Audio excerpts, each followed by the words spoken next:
Chapter 718. Yiro was too serious, so Fang Yan was always too frivolous. Yiro was cold and indifferent. She was quite shy in her bones. It was impossible for her to take the initiative to express her affection to a man. However, a couple should take the initiative. Therefore Fang Yan took the role of the main attacker. Yiro didn't care about Fang Yan at all. Otherwise life would be so boring if they both stood there like two unrelated tree stumps. Fang Yan leaned his head on Yiro's shoulder and smelled the fresh fragrance from Yiro's neck. Yiro was very tall and looked thin, but her body was quite plump. Her waist was slender and her chest was full. Every part of her body was extremely well-proportioned and beautiful. Fang Yan hugged Yiro's body with both hands and said emotionally, "Yi Fengxing is already a father, but I, as his big brother, am still a virgin. The most important thing in the martial world is face. Am I very shameless now?" Yiro nodded and said, "Yes. I don't want to either." Fang Yan sighed and said, "I'm getting older and older and my family is starting to urge me." "You want to marry me?" "Well, why are you asking so directly?" "If you want to marry me, I will marry you," Yiro said with a serious face. "Ah, that's great. I'll go back and prepare now." Fang Yan thought Yiro was so cute. How could he not marry such a lovely Yiro? And he wanted to marry her now as soon as possible. Yi sneered and said, "He wants to marry me, but he needs the consent of our family. Uncle and the others will definitely not agree. Even if the ancestors help you, it will be useless." Yiro glanced at Yi and said, "They will agree." Yiro didn't say what would happen if they didn't agree. She just said with certainty, "They will agree." Fang Yan held Yiro's hand tightly and said with a smile, "I will definitely marry you, and you also want to marry me by all means. What else in the world can separate us?" "Mistress," Yi quickly added. "Yi." Fang Yan stared at Yi with his teeth clenched. A girl changes 18 times between womanhood and womanhood. The more she changes, the more annoying she becomes. He remembered that she used to support his relationship with Yiro. When they met in the village several times, she was very polite to him. When she saw him walking with Yiro, she would also tease him with a cheeky smile. "Is this girl having a bad sex life recently?" "Yezi." Yiro knew that Yezi was trying to defend her, but what she knew was not a big deal. "Have you forgotten our bet just now?" Yezi puffed up her cheeks like a goldfish and stared at Fang Yan without blinking.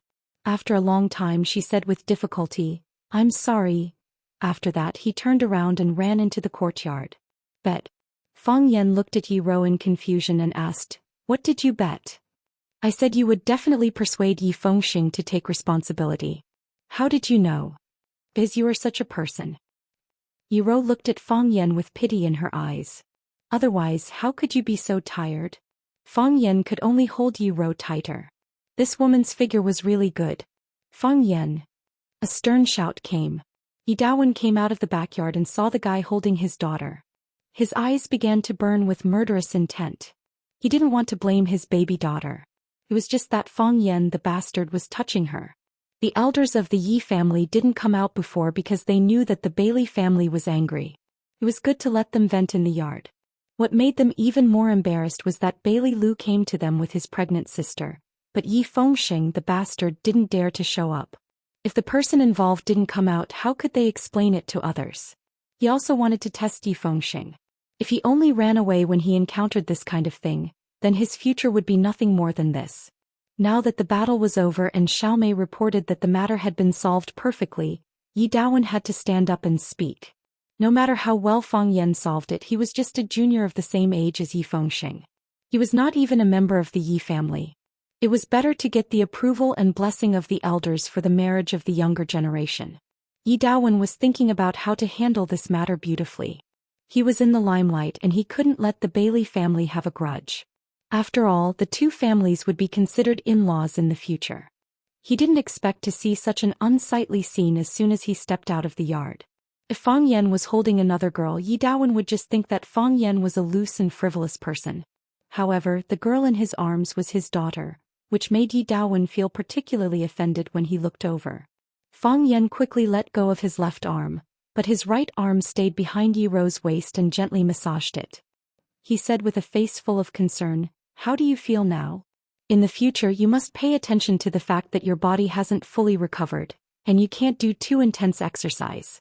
Now is not the time for you to rush to practice. Much better, Yi Rou said expressionlessly. She didn't have many expressions on her face. Fang Yan had set up the stage and she only needed to say a few lines. I used our Fang family's 3 parts 5 mountains hand, which is a kind of treatment method that perfectly combines the qi of Tai Chi with the human body's acupuncture points. You know, Tai Chi belongs to Taoism. Since ancient times, medicine and Taoism have been inseparable. When it comes to taking elixirs to nourish the body, we are better at it. Yi Rou nodded again. Being seen by her father hugging a man, she was really a little embarrassed as a daughter. After all, she was a child from Swallow Dock and her mind was not so open. It was said that when many young couples made love in the room, their parents would take the initiative to give them condoms for fear of accidents. Poor parents in the world. Fang Yan, what are you doing? Yi Daowen shouted. He was tall and he came in a fit of anger. He looked fierce and majestic. Massage. Fang Yan explained seriously and said, Ruru was seriously injured last time, and her body won't recover in a short time. She can't do strenuous exercise and she can't practice martial arts. You have to keep an eye on her. Don't underestimate these sprains. They may develop into hidden dangers in the future. But uncle, don't worry. I used our family's 3 parts 5 mountains hand to push away the blood clots in her body and let the moisture out. She will be fine soon. Yi Daowen stared at Fang Yan with sharp eyes. He naturally didn't believe Fang Yan's nonsense, but he couldn't expose his nonsense. As a father, did he have to check whether his daughter's waist was injured or not? Under Yi Daowen's gaze, Fang Yan finally finished the healthcare treatment in his hand. He clapped his hands and said, Well, go back and lie down. If there is nothing important, try not to walk around these 2 days. Only then did Fang Yan turn his eyes to Yi Daowen's face. He said with a smile, Uncle, are you here to deal with the matter of Feng Xing? Congratulations, the Yi family is going to have another child. Yi Daowen's eyes were cold. No one knew what he was thinking. After a long time he turned around and walked in the direction of Bai Lilu and Yi Fengxing. Fengxing is too young. He did something that caught everyone off guard. This is the fault of our Yi family after all. We will also bear this responsibility. Yi Daowen looked at Bai Lilu and said such words. However, marriage can't be taken lightly. I will personally bring Feng Xing to the Bai family to propose marriage. I also need to discuss the details of the wedding with the elders of your family. Bai Lilu knew Yi Daowen's position in the Yi family. Among the 3 tigers of the Yi family, his position was not the highest and his martial arts was not the best. However, he was the well-deserved master of the Yi family. He also made decisions on some matters, big or small. He came to say such words to him and even had the intention of apologizing. Thus, Bai Lilu could not wantonly ridicule him. Uncle is right. Marriage matters should be decided by the elders of the 2 families. As an older brother, I can only help my younger sister vent her anger. Bai Lilu glanced at Yi Fengxing and Bailey Qingzhu, who were still hugging each other and unwilling to separate. He said, I also did some rash things. I hope that uncle will not take it to heart. Yi Daowen smiled and said, What you did was right. If you didn't do it, I would have beaten that brat up. How could I allow him to escape and shrink back from this kind of thing? After talking for a while, Bai Lilu bid farewell to Yi Daowen. Yi Fengxing, come in here. Wen, you come with me. Yi Daowen shouted as he left. Yuan looked at Fang Yan. Fang Yan smiled and patted her shoulder. He said, Go, I also have something to do. Yuan nodded and followed behind her father to the backyard. Fang Yan sighed powerlessly and lifted his feet to walk out of the Yi family's house. Fang Yan! Bai Lilu shouted. Fang Yan turned around and looked at Bai Lilu, who had left the Yi family a step earlier but had now appeared behind him. He said, What's the matter? If you want to laugh at me, I advise you to bear with it. Otherwise, I will be very angry. You killed Bai Xiao? Bai Lilu stared coldly at Fang Yan and asked. Fang Yan looked at Bai Lilu thoughtfully and said, It looks like you don't have a good relationship with that scum Bai Xiao. What? You want to seek revenge for him? I want to seek revenge for him. Bai Lilu shouted coldly. Do you dare to have a good fight with me? Chapter 719. Yi Daowen turned around and said to Yi Fengxing, Yi Fengxing, go to the great ancestor with Qingzhu. The great ancestor wants to talk to you. Yi Fengxing agreed, but his eyes looked at Yi Rou. He was not stupid. He knew that his uncle wanted to talk to Yiro and it should be about her and Fang Yan. He knew Yi Daowen's attitude and even the attitude of the whole Yi family. But why? Why couldn't my cousin and Fang Yan be together? Yi Daowen instructed and then he walked towards his study. He didn't ask Yiro to go back so Yiro could only follow him into the study. While Bailey Lu was making trouble outside, Yi Daowen was probably reading in the study. When he came back again, the tea in the cup was still steaming, and an ancient book was open on the table. Yiro glanced at the title of the book, Notes on Kung Fu of the Southern School. Yi Daowen walked to the windowsill and opened the window. Looking at the gloomy sky outside, he said, "I'm afraid it's going to rain again." Yiro didn't say anything. She went straight to the bookshelf, took out a book and casually flipped through it. Yi Daowen held the teacup and took a sip of tea. He looked at his daughter in front of him with a headache. There were thousands of words in his heart, but he didn't know how to say them. They had their own position and they had to protect the Yi family's position. However, Yiro was obviously different from what they thought. She was a girl and she had a man she liked. She was going to marry him and as a father he should give her his blessing. The sad thing was that he couldn't let her walk on that path. He had thought about this problem countless times in his heart. The three brothers had gathered together and discussed their opinions. The decision had been made a long time ago, but they had never had a good talk with Yiro. At that time, they all felt that this matter was not urgent, or they hadn't found a more suitable opportunity. But now they had to talk about it. When he walked out just now, he saw Fang Yan holding his daughter in front of others. With Yiro's character, she didn't refuse to push Fang Yan away. Yi Daowen knew that it was a little too late. While Yi Daowen was still deliberating over his words, Yiro had already spoken first, saying, "You can find a reason to convince me." Yi Daowen stared blankly for a moment before drinking another mouthful of fragrant tea. Originally, this top-grade dragon tongue orchid was fragrant, but now he felt that there was a bitter taste in his mouth. "You must be feeling bitter, right?" With this in mind, Yi Daowen said, "It's impossible for you and Fang Yan." "Reason," Yiro said. Her eyes were still on the book in her hand and her voice was very calm. There was no sign of agitation or anger. She seemed to be saying, "Give me a reason. As long as you give me a reason, I will be convinced." However, Yi Daowen knew that it was difficult to convince his daughter. His train of thought was interrupted by his daughter's sudden words. Yi Daowen could only reorganize his words and say, "Although you failed to climb the heavenly law this time, you're still young. You're the child with the best aptitude in our Yi family. As long as you don't give up, conquering the heavenly law is only a matter of time. Next year, or the year after. At that time, our Yi family will have a heavenly law expert. Do you know how many years we've been waiting for this? We often say, it's difficult to enter the path of the divine fist. The Bailey family has practiced the fist for generations, but they've never been able to enter the path. We've waited for so many years and hoped for so many years, but there's not a single heavenly law expert. What about our Yi family? Our Yi family's hope is on you and our Yi family's honor is also on you. The Yi family has a heavenly law expert and the Yi family once had a heavenly law expert. Others might say that many years ago the Yi family also had a heavenly law expert. In the end there was a heavenly law expert. The Yi family needs you, needs this honor and needs this history. Which of these families who practice martial arts doesn't want to have a heavenly law expert? Just like those scholarly families in ancient times, which family doesn't want their own family to have a scholar? I also know that I'm being too selfish by saying this. As a parent who doesn't want their children to live well and be happy. However, in my position I have to consider the interests and reputation of the entire family.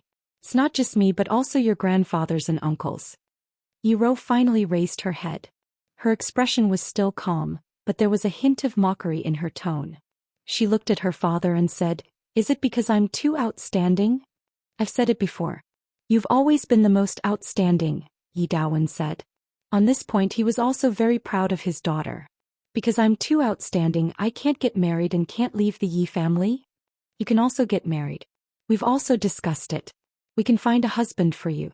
You're outstanding in all aspects and there are countless young talents who want to enter our Yi family. Your second and third uncles are also looking for someone outside for you. Whether it's from the government department or the military department, you have to find someone who can match you in all aspects. It's okay if you don't match up. As a husband and wife, one has to be strong while the other is weak. If both of them are too strong, it's not good for family harmony. Look for. Yiro squinted her eyes and smiled. She said, look for? Can one's own husband be looked for? The past is not the past. Even now in Swallow Dock, there are many couples who have never met before getting married, and they live very well afterward. But I already have someone I like. Yiro said aloud. That's why I wanted to talk to you. I should have talked to you a long time ago. At that time I thought that everyone also thought that young people's relationships were not very stable. Maybe they would break up after talking for a while. Now you think we won't break up? I do feel that way. Unfortunately you couldn't convince me, Yiro said. She closed the book in her hand and prepared to leave. Yiro stopped and turned to look at her father. She knew that he was also in a difficult position. She also understood his difficulties, but she still said firmly, you didn't convince me. Fang Yan is not a good match. Yi Daowen said. Because he's not outstanding enough? No, because he's too outstanding. Yi Daowen said, he's too outstanding and too ambitious. We can't control him, and we might even be controlled by him. We're still alive, and your second uncle and third uncle are also here. We can suppress him. If we're not here and we're all old, do you think there's anyone in the next generation of the Yi family who can suppress him? Isn't that good?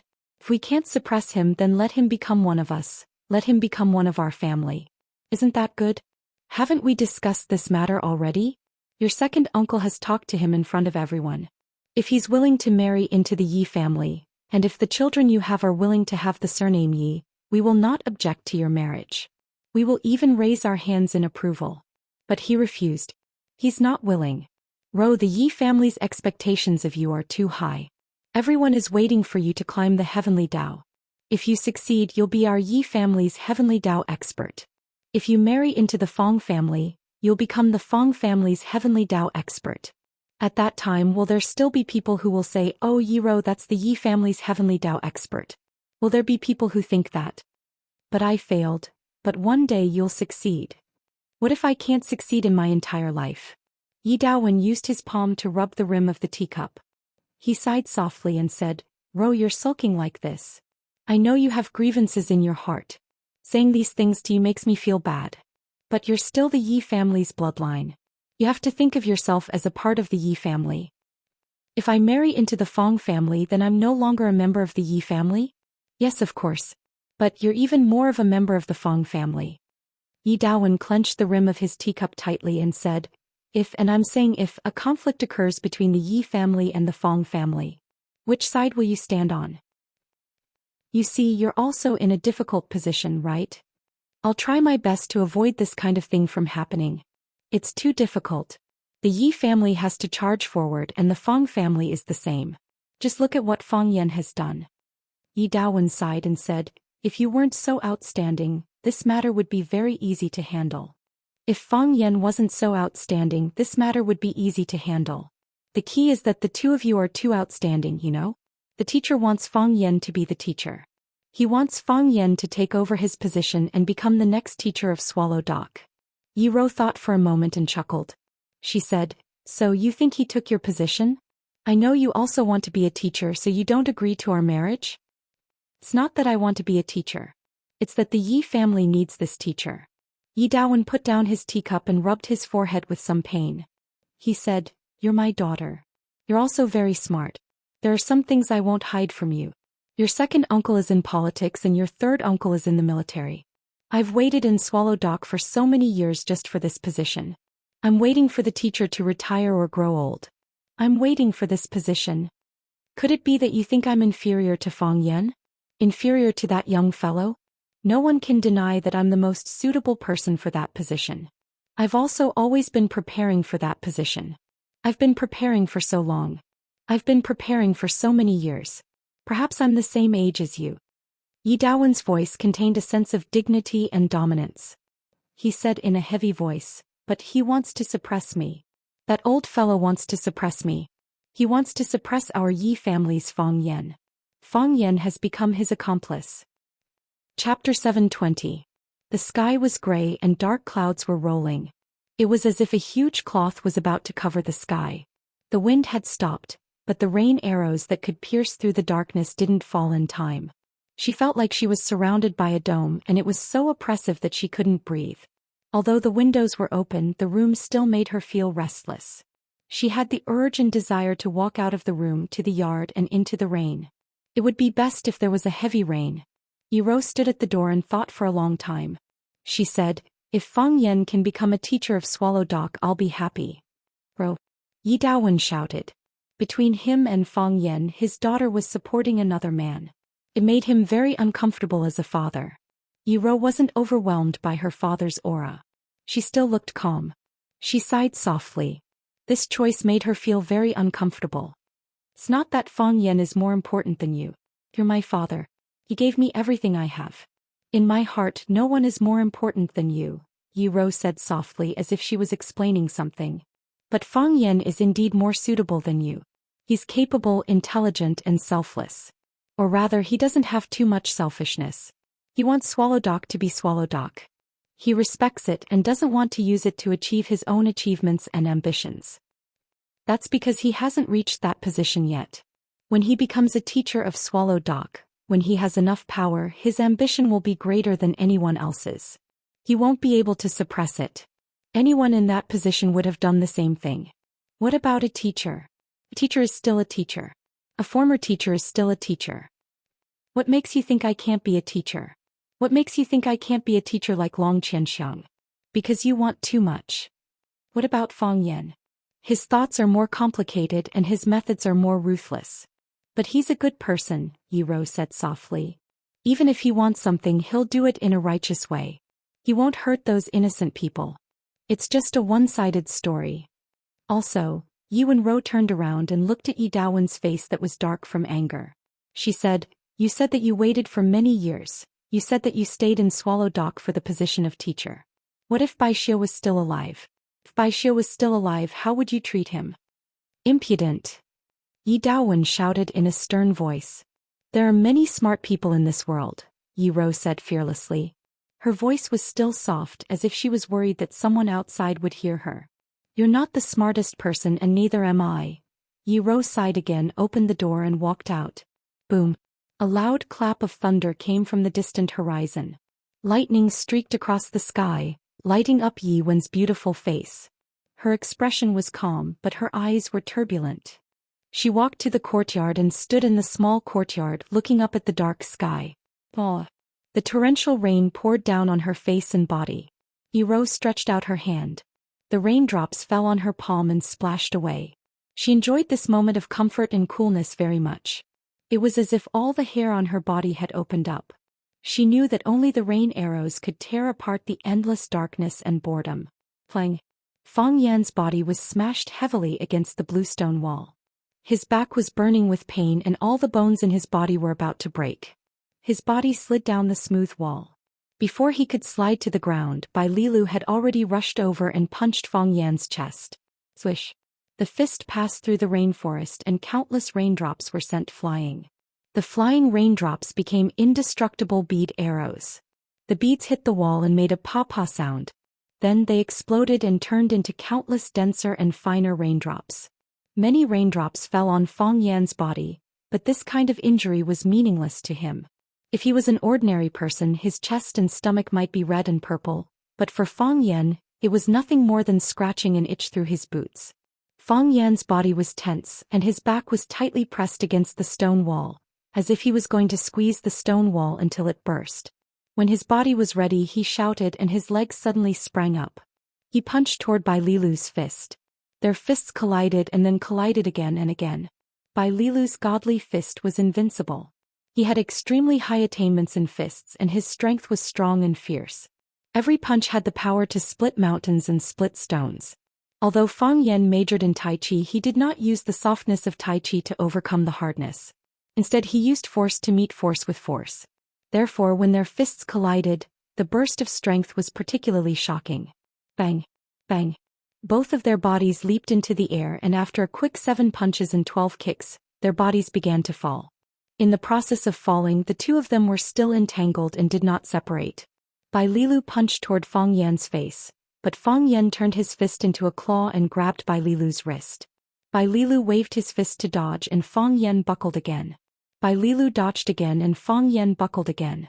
The two of them fought dozens of times in a row and finally Fang Yan seized the opportunity. As long as his claws touched Bai Lilu's skin, Bai Lilu could not escape. Fang Yan's body directly hit Bai Lilu's chest, and then with a shoulder Bai Lilu's body flew out. Bang!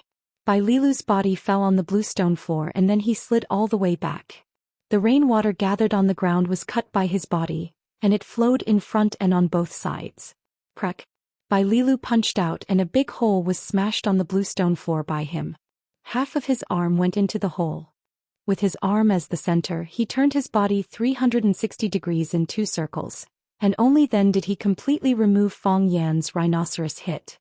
With a punch he stood up again. Oh! The rainwater poured down and Fang Yan and Bai Lilu's faces and bodies were all wet. Blood oozed out of Bai Lilu's face, and it was instantly washed away by the rainwater on his face. When it oozed out again it was washed away again. Therefore it looked like his face was clean and there were no wounds. Fang Yan grinned and said, "Do you still want to fight?" "I just warmed up, how can I not fight?" "Your face is broken." Fang Yan pointed to the wound on his face and said, "Cut the crap." Pop! Bai Lilu's shoes stepped on the floor, and the rainwater on the ground was pushed away by his powerful inner force. Then his body rushed straight in the direction of Fang Yan. While sprinting, his right hand clenched into a fist. His fist faintly glowed with blue light, and the wet back of his hand instantly became dry. The rain was still light, but the pervasive raindrops splashed everywhere when they fell around his fist. Even more raindrops didn't have a chance to fly out, and as soon as they came into contact with the blue light, they immediately melted into transparent gas. He was like a fierce horse and his fist energy was everywhere. Heh! Bai Lilu snorted and punched at Fang Yan's chest. This was a straight punch and it was also a fair and square punch. He came straight at Fang Yan, and his punch was aimed at the important part of Fang Yan's body, which was also the part that must be saved. Star-shattering fist was the most powerful punch in the Bailey family's divine fist, and it was also the most difficult punch to practice. Fang Yan had heard from Bailey Lu that when the star-shattering fist was used, the entire arm would turn green. This was because all the energy in the body was gathered in that arm.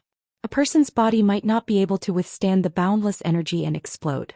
However, the people of the Bailey family practiced skin and bones since they were young, and their bodies were extremely strong. Only their tyrannical and strong bodies could withstand such a method of exertion of strength qi. Bai Lilu had actually learned the star-shattering fist? Soon Fang Yan shook his head. Bai Lilu's fist only glowed with blue light, but not the whole fist had turned blue. Moreover, the star-shattering fist not only made the fist turn blue, but also the whole arm and even the face would turn blue. Bai Lilu should have only touched the surface of the star-shattering fist, and it would take a long time for him to really master it. However, at his age he was already considered a genius. Perhaps the curse of the divine fist being difficult to enter the path would be broken by him. Fang Yan did not dodge. He bent his body slightly, stretched out his hands and waved them in the rain. His left foot was the center and his right foot was drawing a circle in the rain. His hands waved faster and faster, and the rain from the sky was slapped away by his sleeves and palms. By the time his body turned into an illusory shadow, not a single drop of rain could fall on his body. His body became a transparent state of vacuum. Not a feather could fall, not a leaf could be added. Those who could practice to this level could already be called Grand Master of Tai Chi. When Fang Yan waved Tai Chi, even the heavy rain could not fall on him. He was simply a monster that everyone feared. Bai Lilu sprinted in the rain, and his fist was getting closer and closer to Fang Yan's chest. In the process of running, the color of Bai Lilu's fist became darker, and the green light gradually converged, slowly shrinking into his flesh. Star-shattering fist, this was the real star-shattering fist. I've been tricked. Fang Yan was shocked. Bai Lilu, this bastard, actually hid his strength at this critical moment. He wanted to give Fang Yan a fatal blow at this moment. But Bai Lilu punched Fang Yan's chest and Fang Yan's body flew out. Chapter 721. The 100 Miles Godly Fist used bravery as its bones and strength as its flesh. It was brave and unyielding when fighting with others, fearless. In the past, when Fang Yan and Bai Lilu fought, they were fighting to the death. It looked like they were fighting with their lives on the line. Neither of them would hold back. Fang Yan never thought that Bai Lilu would learn the star-shattering fist after not seeing him for a while.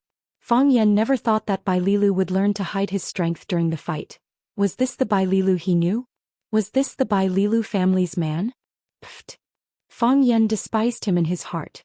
Bai Lilu's punch was unstoppable. Before the punch arrived, the chi came first. Fang Yan's body bent and flew backward, as if he had been struck by a powerful force and collided with a powerful force. Bai Lilu's body was still in the charging position.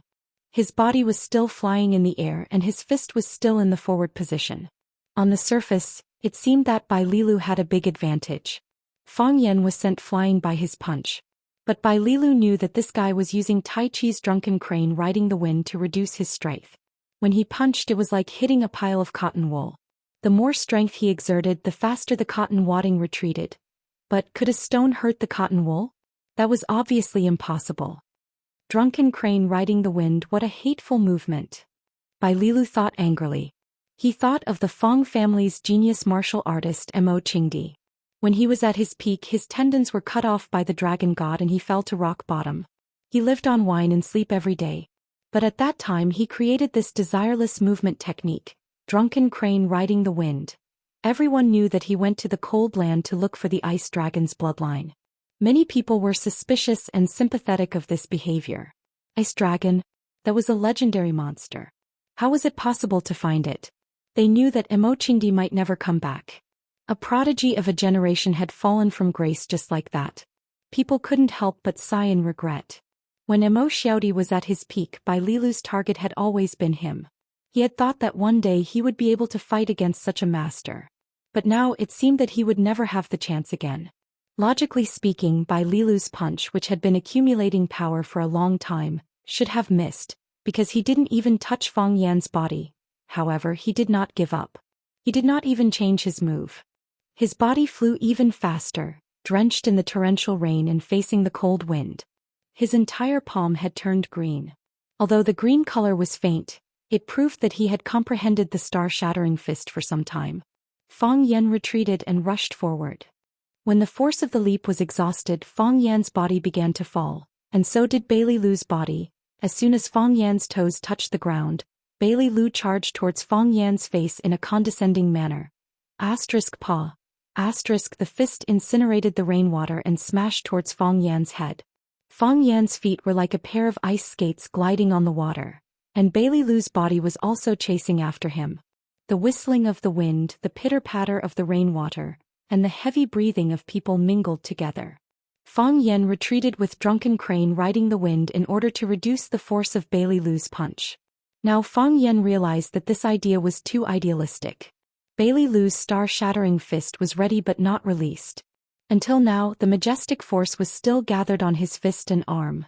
In other words, if Fang Yan did not fight with him, his punch would always be a huge threat to Fang Yan. Fang Yan raised his hands and used the hands supporting the sky move.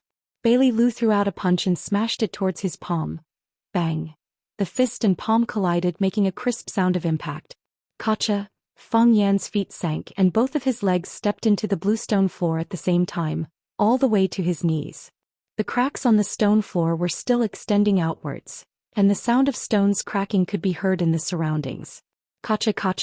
Bai Lilu punched, but he did not stop there. With the help of the rebound force, his body leaped into the air and then he landed again. Once again he clenched his fist and punched towards Fang Yan's head.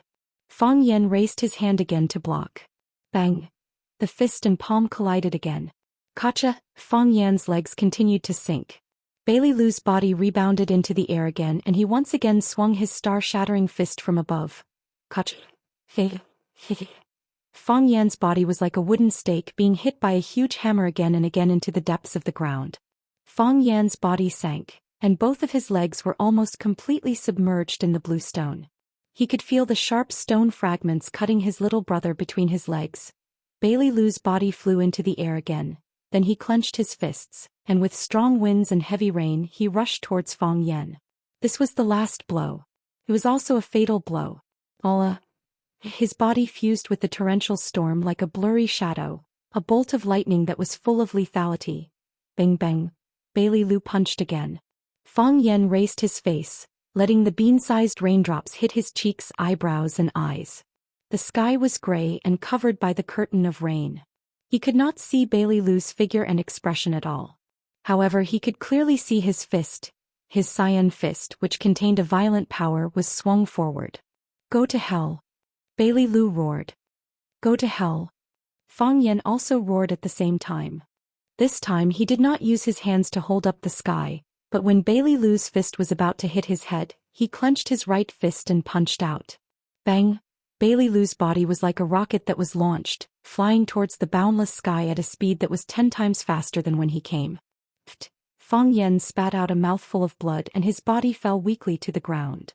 The rain was a little lighter and it pattered on this seemingly fresh world. The edges of the roof tiles were washed clean and the leaves were bright. The dozen or so large vats in the courtyard had already been filled with rainwater. The raindrops that fell into the vats only caused ripples in the water. Bailey Lu only felt sweetness in his throat, and quickly drank a mouthful of strong alcohol. He did not expect that the strong smell of alcohol did not wash away the vomit, but choked it out. Bailey Lu spat out a mouthful of blood which was filled with the smell of alcohol. This was the third time he spat out blood. Fang Yan did not even look at him. He lay on the old rattan chair under the eaves, drinking, and his eyes were fixed on the ripples in the big vats. The courtyard belonged to the old drunkard, and the rattan chair was naturally the old drunkard's rattan chair. Of course, the alcohol they were drinking was also the alcohol brewed by the old drunkard. The old drunkard was moved by the fact that Qinya Bing died in the small courtyard, and broke all the wine vats in his courtyard. On the day when Fang Yixing died tragically and returned to the village, the old drunkard brewed a few vats of shadozi for himself. Before he finished those vats of shadozi, he went to the extremely cold place. Therefore, shadozi became Fang Yan's shadozi. What exactly happened? Bailey Lu stared at Fang Yan with a face full of unwillingness and said, I felt that you did not use the heart of Tai Chi. Did it become a dead fetus again? Without the heart of Tai Chi, how could your punch send me flying? What kind of kung fu did you use? It was not the first time they had fought. Bailey Lu knew Fang Yan's strengths and weaknesses, and Fang Yan also knew Bailey Lu's limits. However, he could not understand the way he fought today or the punch he threw out to counterattack. He used the star-breaking fist, the most powerful star-breaking fist among the 100 miles godly fists. Even this move could not subdue Fang Yan, and it could not even subdue Fang Yan who had lost the heart of Tai Chi, the Bailey family's godly fist. Was it still a godly fist? Could it be that he had been deceived by his family? You deserve it. Fang Yan glanced at him and said with a sneer. He did not bother to explain too much to him. The current Bailey Lu was not at the same level as him at all. If he wanted to fight in the future, he would fight his father or his grandfather. As for Bailey Lu himself, he was too inexperienced. Bailey Lu smiled bitterly and said, You don't really think I'm here to avenge Bai Xiu, do you? Ever since I was a child, I've always disliked that guy. He's a wild child from the outside. Just because he's with Master, he thinks he's some big shot? If you hadn't killed him first, I would have come to him and taught him a lesson on how to be a man. Then why didn't you do it earlier? Fang Yan said mockingly.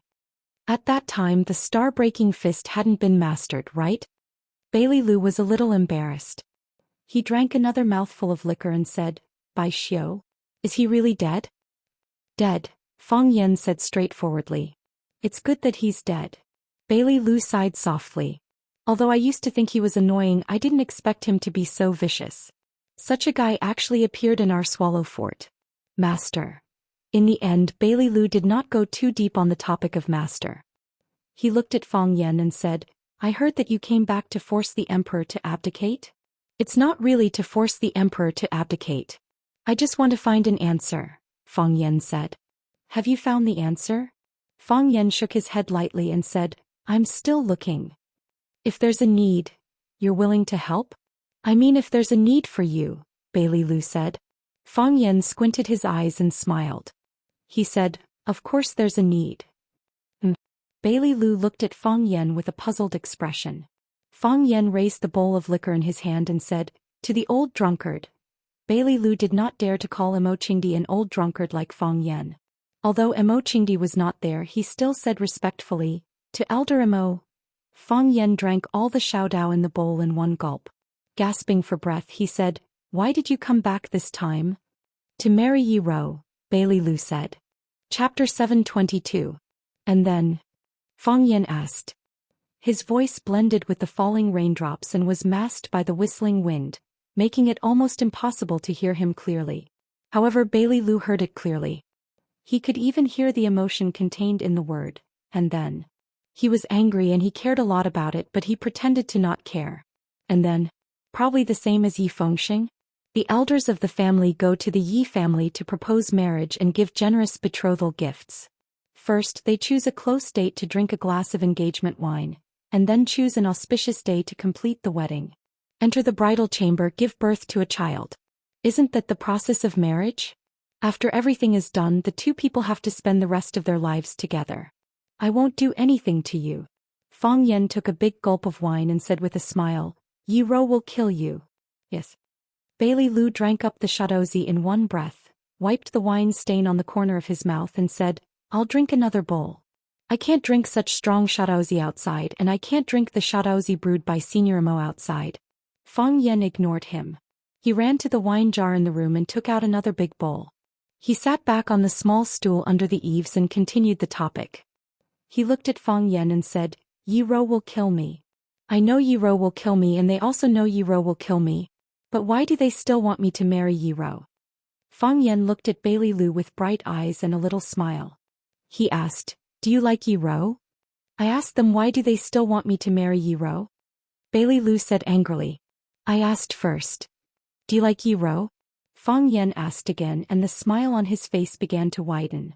Bailey Lu thought for a moment and said, If you have to find a marriage partner, there is nothing wrong with Yi Rou. Well, I admit that I like Yi Rou. You also know that among our group of friends, there aren't many who don't like her. At that time we were a group of men hunting birds in the mountains and fishing in the water, but Yi Rou never played with us. Although we said she was unsociable and didn't like to play with such a girl, we actually hoped that she could be with us. If she inadvertently glanced at us, everyone's heart would pound violently, and their voices would become much louder, just like a group of little roosters that had been injected with hormones. Bai Lilu picked up the wine bowl and took a sip. He felt the strong aroma of the wine, but his eyes were fixed on the water droplets that continuously dripped from the eaves into the pool. The water droplets were like a thick transparent thread, creating small ripples in the small pool. If the water droplets were alive, would they merge with each other or be swallowed by the pool? Were their hearts filled with joy? At that time we were all very envious and jealous of you. We wanted to play with Yi Rou, but we didn't know what reason to get close to her. You are different. Because of the competition every year, you two were born to be enemies. When a group of us stands together, when she looks over, her gaze will most likely be on you, although her gaze might not be kind. You can also go up and provoke her or even insult her and then wait for her to retaliate. In fact, we are all envious of you. Fang Yan nodded, looked at Bai Lilu and said, So you like Yi Rou, so you won't object to this marriage. Even if you object, you won't object so fiercely. Yi Rou has extraordinary skills, and she may become the youngest elite in the Tao of Heaven in Swallow Fort. The Yi family is now like the sun in the sky. If you two get married, the Bailey family will also benefit a lot.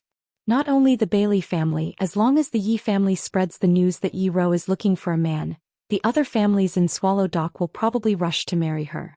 As you said, if you want to find a woman to marry, who doesn't want to marry Yi Rou? After a pause, Fang Yan said, Of course, it won't be easy for you to take advantage of this. The Yi family will never let Yi Rou go. So, did they ask you to be their son-in-law? Bailey Lu grinned and said, We can do this, but you can't. I have an elder brother and a younger brother. I have 4 or 5 cousins and more than a dozen brothers and sisters. Even if I, Bailey Lu, sacrifice for my family or for my beauty, it's not a big deal. For example, Li Xiaotian has an elder brother, Li Xiaolong. Li Xiaolong is so powerful that he can support the Li family. It's not a bad thing for Li Xiaotian to marry into the Yi family and be the peace ambassador between the two families. You don't consider my and Yi Rou's opinions. This business is really good. Fang Yan sighed and said, What business? You put it so bluntly. This is true love. Although Yi Rou doesn't necessarily love us, we love Yi Rou. Then, let's go back to my first question, Fang Yan said with a smile. Aren't you afraid that Yi Rou will kill you? What about you? Bailey Lu looked at Fang Yan with a bowl of wine in his hand and said, Like you said, you won't do anything? Yi Rou is responsible for killing people and I'm responsible for digging holes. I can't bear to let Yi Rou bear such a heavy workload alone. Look, I know it's like this. If I only consider Yi Rou's opinion, I think I can give it a try. He thought, I'm not worse than you, Fang Yan. If I make love to you, Yi Rou may fall in love with me in the future.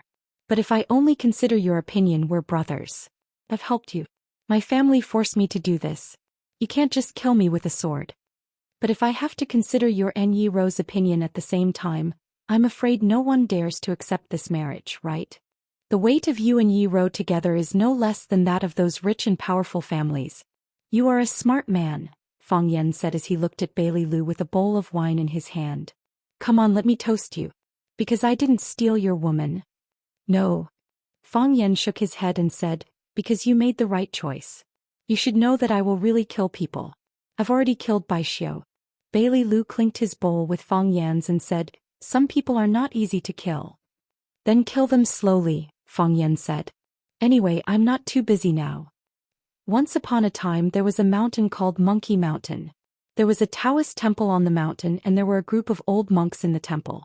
The Taoist temple was located on the mountainside of Monkey Mountain, built against the cliff. Half of the Taoist temple was suspended in the air. From a distance it looked like it was flying in the clouds. Because of the rain, the mountain was blurred and the fog was rolling. The entire Taoist temple was shrouded by the rain and the fog. The Taoist priests in the temple were doing their evening classes in the One Mind Temple. There were also a few old Taoist priests in the kitchen, preparing dinner for the Taoist temple. Such a tranquil and comfortable scene, every day passed in this manner. In the past few decades, it was rarely broken by anything. However, today was not an ordinary day. On the cliff of the Taoist temple, a black figure was climbing along the cliff. His posture was calm and his speed was fast. He looked as if he was walking on flat ground. From the bottom to the top he was like an agile old monkey or a soaring eagle. His body was almost flying toward the outer wall of the Taoist temple. The tips of his feet lightly touched the protruding but precipitous rocks, and then he stepped on a large rock even higher up. When his body reached the top of the void suspension temple, his body paused for a moment. He lowered his voice and looked around. Then his body jumped down like a bat and quietly entered the window of the void suspension temple.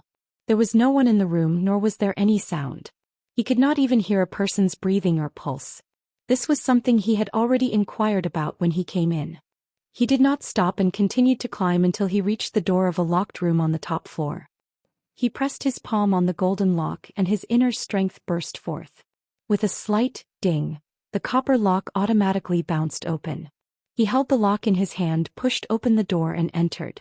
The room was dark, but it was not a problem for the black-clothed man. He didn't even need a flashlight to walk around the house freely. For martial artists of their level, night vision was not a very impressive skill. There were rows of bookshelves in front of him and there were all kinds of books and ancient books on them. The room was filled with a strong scholarly atmosphere, but there was no smell of decay. Instead there was a faint fragrance. The black-clothed man reached out and quickly searched through the books, looking for a place where the treasure could be hidden. In a very inconspicuous small house in the Taoist temple, a young Taoist was sitting on a chair, drowsily sleeping. Perhaps he was startled by the thunder outside, but he suddenly opened his eyes and wiped the saliva from the corner of his mouth. Looking at the surveillance image on the TV screen in front of him and the figure busy in the dark room, the young Taoist became excited and ran towards the one-hearted sect view next door. Lowering his voice he shouted, Master, Grand Master, someone's here to steal the Tai Chi painting again. Someone's here to steal the Tai Chi painting again. Chapter 723. The sky was dark and misty and the rain was hazy. The old parasol tree in the courtyard was washed clean by the rain, and the large leaves of the parasol tree showed the green color of their youth, like green jadeite leaves that had just bloomed. There was an open vat under the Chinese parasol tree. The water in the broken vat was already full, and the new water flowed out, flowing into the stream next to the courtyard. Tiny ripples appeared on the surface of the water because of the newly fallen raindrops. Occasionally large ripples would appear, stirring up the water in the vat, as if there was an invisible monster hiding at the bottom of the vat. However, it didn't show its head and there was no way to see its true appearance. Splash! A big red fish emerged from the water, opening its mouth and spitting out bubbles, catching the rootless water falling from the sky. It seemed as if something had bitten its tail, and then it suddenly dove into the bottom of the pond. Splash. Water splashed everywhere and the water swayed even more violently. With the heart of the water as the center, ripples began to spin in the vat. The black shadow was still searching in the room, flipping through the precious ancient books and then throwing them to the side. His movements were extremely fast, but he almost didn't make any sound. The room was still pitch black, and other than the flickering light from his pupils, it was difficult to see any other light. Swoosh. A cool breeze blew toward his back. If it was someone else, they would just think that there was a breeze blowing and their back was slightly cold. However, for the black-robed man, even the slightest movement in the surrounding dozens of feet could not escape his perception. He didn't make any movements, but his body actually disappeared from where he stood. Crack. Countless fine threads of the horsetail whisk slapped the bookshelf, and the bookshelf was cut into countless pieces. That wasn't a natural wind, but a breeze caused by the attack of the horsetail whisk. After missing its attack, the horsetail whisk flicked, and it once again chased after the black-robed man not far away. This time, the direction of the horsetail whisk's attack was that pair of bright eyes. In this dark space, the pair of eyes were a little too bright. Swoosh. There was another faint breeze. The person holding the horsetail whisk leaped up and his Taoist robe opened, but there was no sound. His appearance, his attack, and his attack, all of them had not made a single sound. He didn't even speak. Even his breathing was so soft that it couldn't be heard. This person was using the Daoist's turtle breathing technique. His internal organs were like a turtle in a dormant state, but his body still maintained a powerful offensive ability. Paw. The black-clothed man's body disappeared, and the horsetail whisk struck the bookshelf again. The bookshelf could not withstand such gravity, and with a crack, a wooden board fell off. Then the entire bookshelf began to collapse, making a crashing sound. What was different was that this time, the direction in which the man in black disappeared was not to dodge or retreat. Instead, he took the initiative to greet the horsetail whisk. Evil creature, you're courting death. The middle-aged Taoist priest was infuriated by the black-clothed man's arrogant and conceited behavior. He bellowed and suddenly withdrew his horsetail whisk. Then he swung it towards the black-clothed man's chest. This time, the horsetail whisks were no longer gathered together. Instead, they were scattered and flew towards the man in black like countless flying needles. The fine threads on the horsetail whisk actually broke free from the handle and became a dense mass of deadly hidden weapons that covered all the important acupuncture points on the man's chest and face. Ignorant child, don't scold me. The black-clothed man scolded, and at the same time he swung his palm out. If there were bystanders, they would definitely be amused by this scene. The black-clothed man came to steal someone's treasure, but after being caught red-handed, he did not want to let others scold him. This was truly tyrannical. What was even funnier was that he called a middle-aged Taoist priest a ignorant child. Whose child would grow up so quickly? This humble Taoist is Fragrant Flower Pavilion's book reader, Xianxia. Who are you? The Daoist sect had a saying, 3 secrets and 7 mysteries. The 3 secrets were the 3 top experts of the Ji generation, while the 7 mysteries were the heroes of the Xian generation. The 3 secrets and 7 mysteries each had their own strengths, and they were the backbone of the Daoist sect. 3 secrets and 7 mysteries. Let's see if you're fishing for fame. As the black-clothed man spoke, the wind from his large palm swept away the sword-like hard needles. Dong dong dong. The needles pierced into the wall or bookshelf, making dull sounds. Xian was shocked. It was very common to use the strength of one's palm to deflect hidden weapons. However, what he swung out were countless hairs of the horsetail whisk, and he used the powerful technique of sweeping away an army of 1,000. Receiving 1 hidden weapon was not considered a skill, and receiving 3 to 5 hidden weapons was understandable. However, how much strength did one need to slap out thousands of hairs at the same time? Who was this person? How did he have such strength? While Xian was shocked, he already held the horsetail whisk and moved towards the black-clothed man. After the black-clothed man swatted away the hairs, his momentum did not decrease. He ignored the sharp handle in Xian's hand, and his palm landed on Xian's chest. Puff! Xian immediately spat out a mouthful of blood and his body flew backwards. Plang! His body smashed heavily onto a row of bookshelves, causing them to topple over. This triggered a domino effect and the bookshelves were also smashed down. Dust flew everywhere in the room and books fell to the ground, making a hissing sound. Puff! After Xianxia's body fell to the ground, he spat out another mouthful of blood. He held his chest and asked, "Who are you?" Actually, when he asked this question, the answer was already very clear. Because in the entire Wuxia, there were very few people who could send him flying with one palm. The black-clothed man did not answer Xianxia's question. Instead, he walked towards Xian step by step and asked in a low voice, "Where is the Tai Chi painting?" The black-clothed man's theft had been discovered, and he had caused such a huge commotion. Not only did he not escape immediately, but he also continued to ask about the treasure. "You are also here for the Tai Chi painting. Who are you? Where is the Tai Chi painting?" The black-clothed man had already walked in front of Xian, and he looked down at him. "Don't waste time. If I attack again, you will already be dead. You should have been killed by me just now. How can Xian? How can I be threatened by evil people?" Xian held his chest and laughed coldly. He wanted to stand up, but his internal organs were seriously injured and he could not move. "It's just death. I am a monk. Why would I care about this?" "Then you can go and die," the black-clothed man said expressionlessly. As he spoke, he lifted his foot and was about to step down. "Immeasurable heavenly venerate."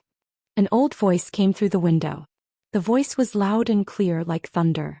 It was so loud that it made one's eardrums buzz. "Mr. Black Dragon, you have the time to come to Immeasurable Temple as a guest. Why are you doing such a secretive thing? Why are you fighting with a junior?" The black-clothed man glanced at Xian and knew that he could not step down anymore. The leader of the group had stood up, but he still attacked an injured junior. It was really embarrassing. "Old Taoist Taichung, you are not dead yet?" the black-clothed man shouted outside. The moment he spoke, the buzzing in his ears immediately disappeared. Using sound to attack the enemy and using sound to subdue the enemy was the principle of imbuing strength into one's voice. For experts of their level, there was nothing in the world that could not injure or subdue the enemy. "Who cares about life and death?" the old voice said with a smile. "Since Mr. Black Dragon is here, would you like to come out and meet me?" "Why not?" the black-clothed man said aloud. He slapped the tightly locked window of the house with his palm. The window made of rosewood shattered into sawdust and scattered in all directions. The black-clothed man's feet did not move. He did not need any leverage, but he had already flown out of the window. His feet landed on a blue stone in the courtyard. The blue stone did not move at all. Not even the rainwater beneath his feet was disturbed. Black clothes and a black hat. His entire body was shrouded in darkness. His face could not be seen clearly. Even his figure could not be seen clearly. He stood there motionless, but his body seemed to be wrapped in a layer of gauze, wrapped in a layer of fog. It was illusory and real, and one could never find his true body. In the courtyard, dozens of Taoist priests gathered around. There were old Taoist priests with white beards, and there were also some young and naive Taoist priests. They looked at the man in black who was hiding in the wind and rain with a common enemy. There was no joy nor sorrow, only some anger spreading in their hearts. They did not provoke anyone, but there was always someone who came to their house to steal things and hurt their loved ones. This kind of thing would not feel good to anyone. Were monks not human? However, they did not act rashly. Because the person standing in the black shadow was called the Black Dragon. The most elusive and most unfathomable black dragon, one of the 3 divine dragons of Wuxia. Even though they were experienced and knowledgeable, they had to say, the guest who came to visit today was also a legendary figure. In the middle of the crowd of Taoist priests stood an old man in a light-colored Taoist robe. The old man's hair and beard were all black and there were not many wrinkles on his face. However, his voice was extremely old, like an old monster that had lived for hundreds of years. The old man straightened his back and stood in the middle of the crowd. He looked at the black-clothed divine dragon and said, "Which Tai Chi diagram do you want?" "Treasures of heaven and earth belong to virtuous people," the black dragon said calmly. Even though he was surrounded by so many people, he was not afraid at all. "You have no use for it. I will take it myself." "If you can't take it, doesn't that prove that you are a person without virtue?" Taoist Taichung joked. "I haven't taken it yet. How do you know I can't take it?" "I'm afraid you can't take it," Taichung said with great certainty. "The world is so big. If I want to leave, who can stop me? If I want to come, who can stop me?" The black-robed man said with a sonorous voice. Chapter 724. The world is so big, if I want to leave, who can stop me? If I want to come, who can stop me? The black-clothed man's voice was powerful, and it sounded like he was full of confidence when he said this. And he stood there with his head held high, fearless of the wind and rain, looking like a majestic idiot. Such heavy rain, can't you just stand under the eaves for a while? It had to be said that some martial arts masters did things to show off, and it was still very objectionable. Did standing in the courtyard with an umbrella make people think that you're not a black dragon or a peerless master? Not friendly at all. Black dragon, don't be presumptuous. My immeasurable temple is the orthodox Taoism. How dare you come here and behave atrociously? Are you trying to bully my immeasurable temple? Let me meet him. Immeasurable temple had always been known as the orthodox Taoism, the foundation of Taoism, and the place where many strong masters came from. Sect Master Tai Chong, Junior Brother Tai Su, and Tai Ying, the three great celestial masters, had already entered the heavenly Tao realm, and their martial arts had reached perfection. Because these people were old and had high status, they were dedicated to Taoism and almost did not get involved in worldly affairs. Therefore, the outside world was familiar with the 3 secrets and 7 mysteries. Feng Yan's Daoist master Tianjizi was one of the 3 secrets, and he was likely to take over the Taoism palm seal. Tao addict Song Zaniong was about the same age as Tianjizi, but he had a very high seniority, and was the last disciple of the previous Taoism sect master. Fu Xing Tai Su was in seclusion and did not come out for several years, and Tai Ying was in the Monkey Mountains cave of no solution. Only Tai Chong could suppress the black dragon. Tai Chong did not say anything, but the descendants of Taoism around him had already started to retaliate. Although they were monks, they had profound cultivation and were proud and arrogant. Today they were bullied by the black dragon and they were already sulking. Now that they heard the black dragon's arrogant words, they naturally wanted to rush up and fight him for 300 rounds. The black dragon sneered and said, "The 3 secrets and 7 mysteries are well known in the outside world, and I think they should have some real skills. But I just met a guy in the library who called himself Zhou Xian. I think he should be one of the 7 mysteries. In the end he was slapped by me in 1 round.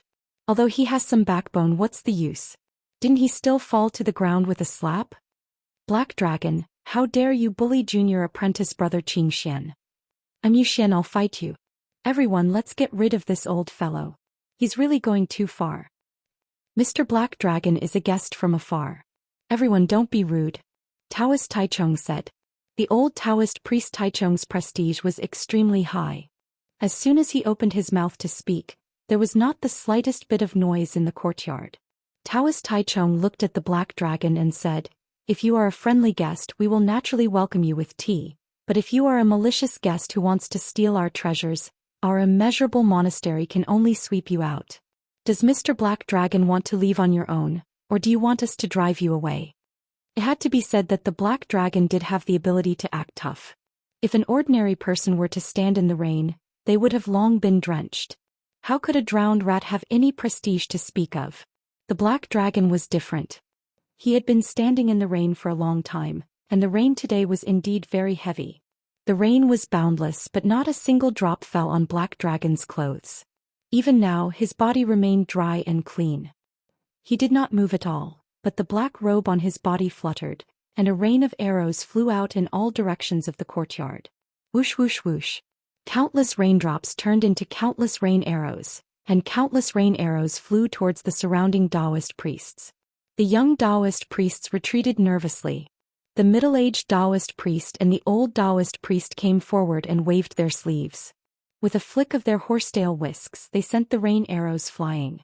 "This is to teach you a lesson for not being polite," the black dragon said in a gloomy voice. The black dragon did not intend to use this move to injure anyone. He only wanted to create some chaos in the crowd. Tai Chong and a few older Daoist priests stood there expressionlessly.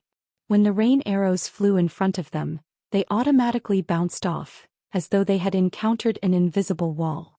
Even the young Daoist priest standing behind them would not be harmed in any way. After the black dragon was done teaching the young one a lesson, his gaze shifted to the old one. He looked at the old Daoist priest Taichung and said, "Taichung, I'm here for the Taiji painting. Give me the Taiji painting, and I will naturally leave." The Taiji painting already has a successor.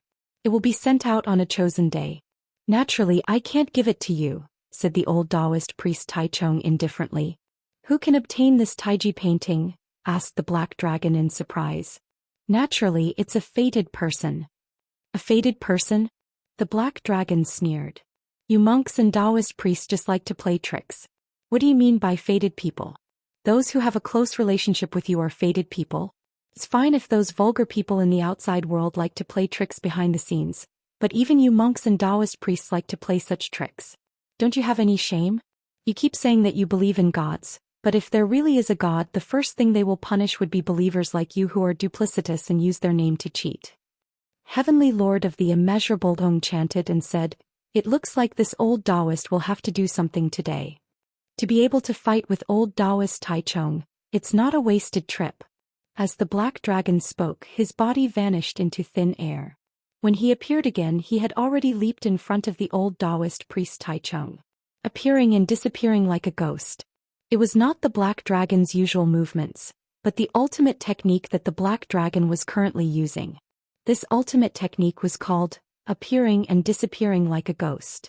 Apart from a very small number of experts in the world, very few people could track his movements. Just like his nickname, Black Dragon, he was hidden in the darkness and all one could see was nothingness. The black dragon was currently in a state of nothingness, and his body had turned into a blurry figure. It was just like the name of a very popular television series a few years ago, like Fog, Rain and Wind. He struck out with his palm and the palm that he struck out also turned illusory. It was not a shadow but a palm formation formed by countless palm shadows. With just a light palm strike, the black dragon locked onto the old Daoist priest Taichung's chi activity. Like an invisible electric net, it trapped his hands, his feet and every part of his body that could attack. When experts exchanged blows, the first thing they competed on was chi activity.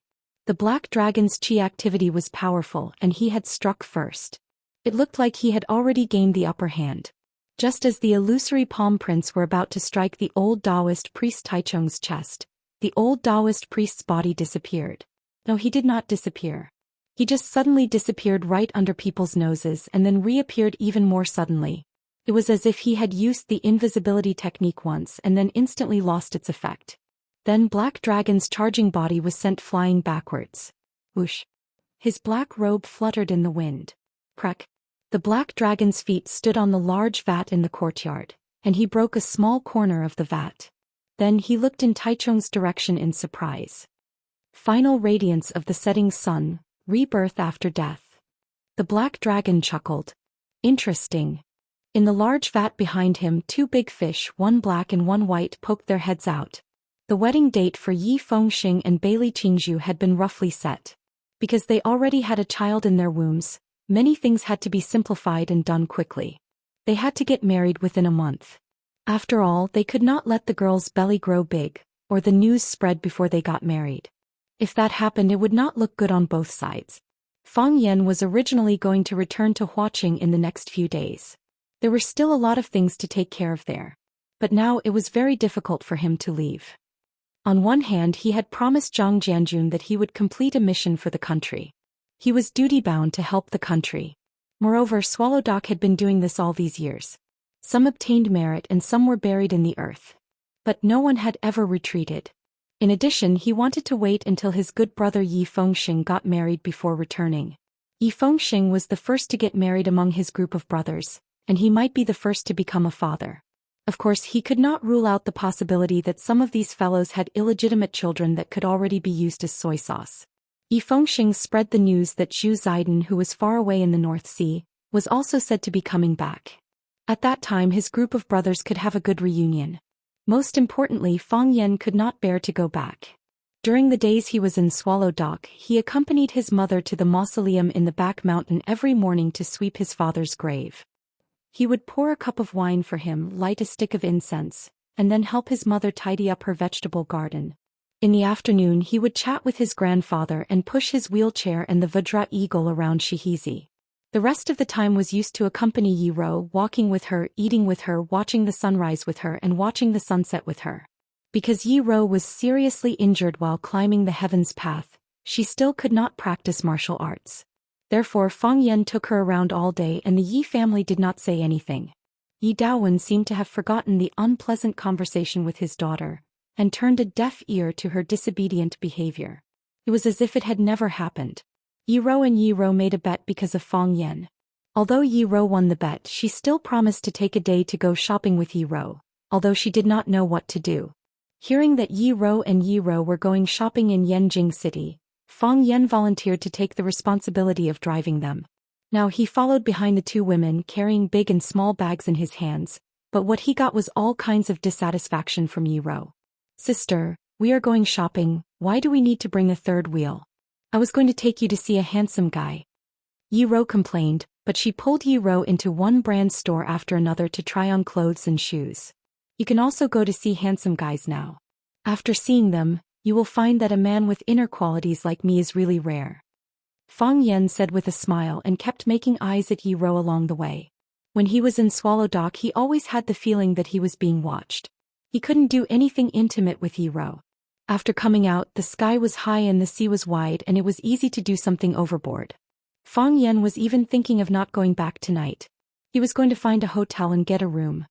But what about Yiro? This third wheel is really annoying. Chapter 725. Fang Yan and Yezi disliked each other. They both thought the other was a third party. Yezi thought it was not easy for her to ask her sister Yiro out to go shopping. She wanted to introduce her to her life and social circle so that she would not be so introverted in the future. However, why did a man like Fang Yan follow them? Fang Yan's idea was even simpler. If they didn't go back to Swallow Dock at night, how many rooms should they get in the hotel? If they got one room, neither Yezi nor Yiro would agree. If they got 2 rooms, would he sleep with Yiro or Yezi? In this hostile atmosphere, Yi took Yiro's hand and walked into a world-famous luxury flagship store. There were bodyguards at the door and more than a dozen people were waiting in line at the door. Yezi seemed to be used to this kind of thing. She took Yiro and stood in line at the back of the crowd. Fang Yan walked behind them with big and small bags and whispered to Yiro, "Shall we go to another store? There are too many people in this store and we need to wait in line." Idiot. Yezi rolled her eyes and sneered. This is to make it easier for distinguished guests to shop, so they limit the number of people entering the store at a time. If this kind of brand store is as crowded as a super mall, who would want to go in? This is hunger marketing. Fang Yan said with a smile. You should have learned this knowledge in college, right? They let a group of people stand in line at the door to tell others to come quickly. If you don't come soon, there will be no more customers. This kind of solicitation is so childish and so many people are fooled. I really don't understand. You are childish. The things in this store are all limited products. If you don't buy them, they will be bought by others. You won't understand. When Fang Yan was about to refute, he saw a beautiful woman in a red dress walking towards them with a middle-aged man. She said in a sweet voice, "Honey, this is the place. I want that new bag. Can you buy it for me?" The middle-aged man seemed to dote on his little lover. He put his arm around her shoulder and said with a smile, "Okay, if you want it, we will buy it." "Thank you, husband." The woman pounced on him and kissed him hard on the face in front of everyone in the mall. When the woman came to the door, she saw Yi, who was waiting in line at the door. She exclaimed and said, "Hey, isn't this Yi Xianxia? Yi Xianxia, why are you here?" Yi glanced at the woman coldly and said, "What do you have to do with me eating? There's no food here." The woman giggled and hugged the middle-aged man next to her. "Honey, this is my classmate Yi Xianxia. Her favorite brands are Nike and Adidas Shamrock. I've never seen her here before." Yi squinted at her college classmate Liamo and sneered, "What's wrong with me liking Nike and Clover? At least I bought it with my own money. It's refreshing and comfortable to wear. Unlike some people who are like blood-sucking maggots. Who knows what kind of shameful things they would do for a bag." Fang Yan knew the background of the Yi family. With Yi Daoling's status as the economic lifeline of the country at this time, wouldn't it be easy for his baby daughter to buy any brand of bag? Besides, the Yi family also had their own business. Their business was very big. Although they were not as rich as Qinitian, it was not too difficult to buy this brand store or the Friendship Mall where they were standing now. Because of Yi Daoling's sensitive identity, Yi would not wear clothes that were too ostentatious to bring trouble to her father. Besides, although Yi did not learn martial arts, she also had the inheritance of a martial arts family. Her usual clothes were mainly casual and sportswear like Nike Clover. Occasionally she would extravagantly buy a branded bag and an expensive skirt. Unexpectedly, Ye's low-key had also become the point of attack between the classmates. Xianxia, what are you talking about? Who is a blood-sucking maggot? You asked your parents for money, aren't you a blood-sucking maggot? Okay. The middle-aged man patted Li Mo's shoulder and comforted her. We are all classmates. Don't be angry. When the middle-aged man saw Ye's appearance, he had an instant feeling of amazement. When he saw Yi Rou, who was holding Ye's arm, he felt that this woman should only be in heaven. It was rare to see her on earth. He was a playboy. He had the calmness of a middle-aged man, but he still felt that his heart was beating fiercely. The man took the initiative to reach out to Yi and said amiably, Yi Xianxia, hello, I am Hu Jinyu. Do you like this brand too? Li Mo also likes this brand of bags and clothes. I don't know how many I have bought for her. You and Li Mo are classmates. It is rare for us to meet today. Do you want to go shopping together? This has nothing to do with vanity.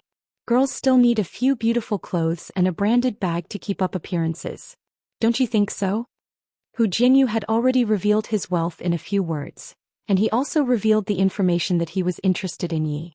As for whether they would accept his kindness or not, it would depend on whether they were tempted by his bait. He had seen too many women like this. On the surface, they were as cold as icebergs or looked like they were not moved by money, but in private, they would take the initiative to leave their phone numbers, waiting for a more fierce attack. He was not willing to shake hands with Hu Jinyu at all. She stared at him coldly and said impatiently, I don't know you. Yi Xianxia, you didn't know me before, but you will know me in the future. You see, even if we met before, I didn't know your name, right? I said I don't know you and I don't want to know you. For Yi, such a man was really not appetizing at all. Not to mention the outstanding young people working around her father, even some pursuers in the school were thousands of times better than him. Although she liked to keep a low profile, her father was in such a prominent position. How could she hide it from some people? At least the sons and daughters of some of the heads in the state ministries and commissions were aware of her identity. She never grouped with others, but those people still intentionally or unintentionally pulled her into such a circle.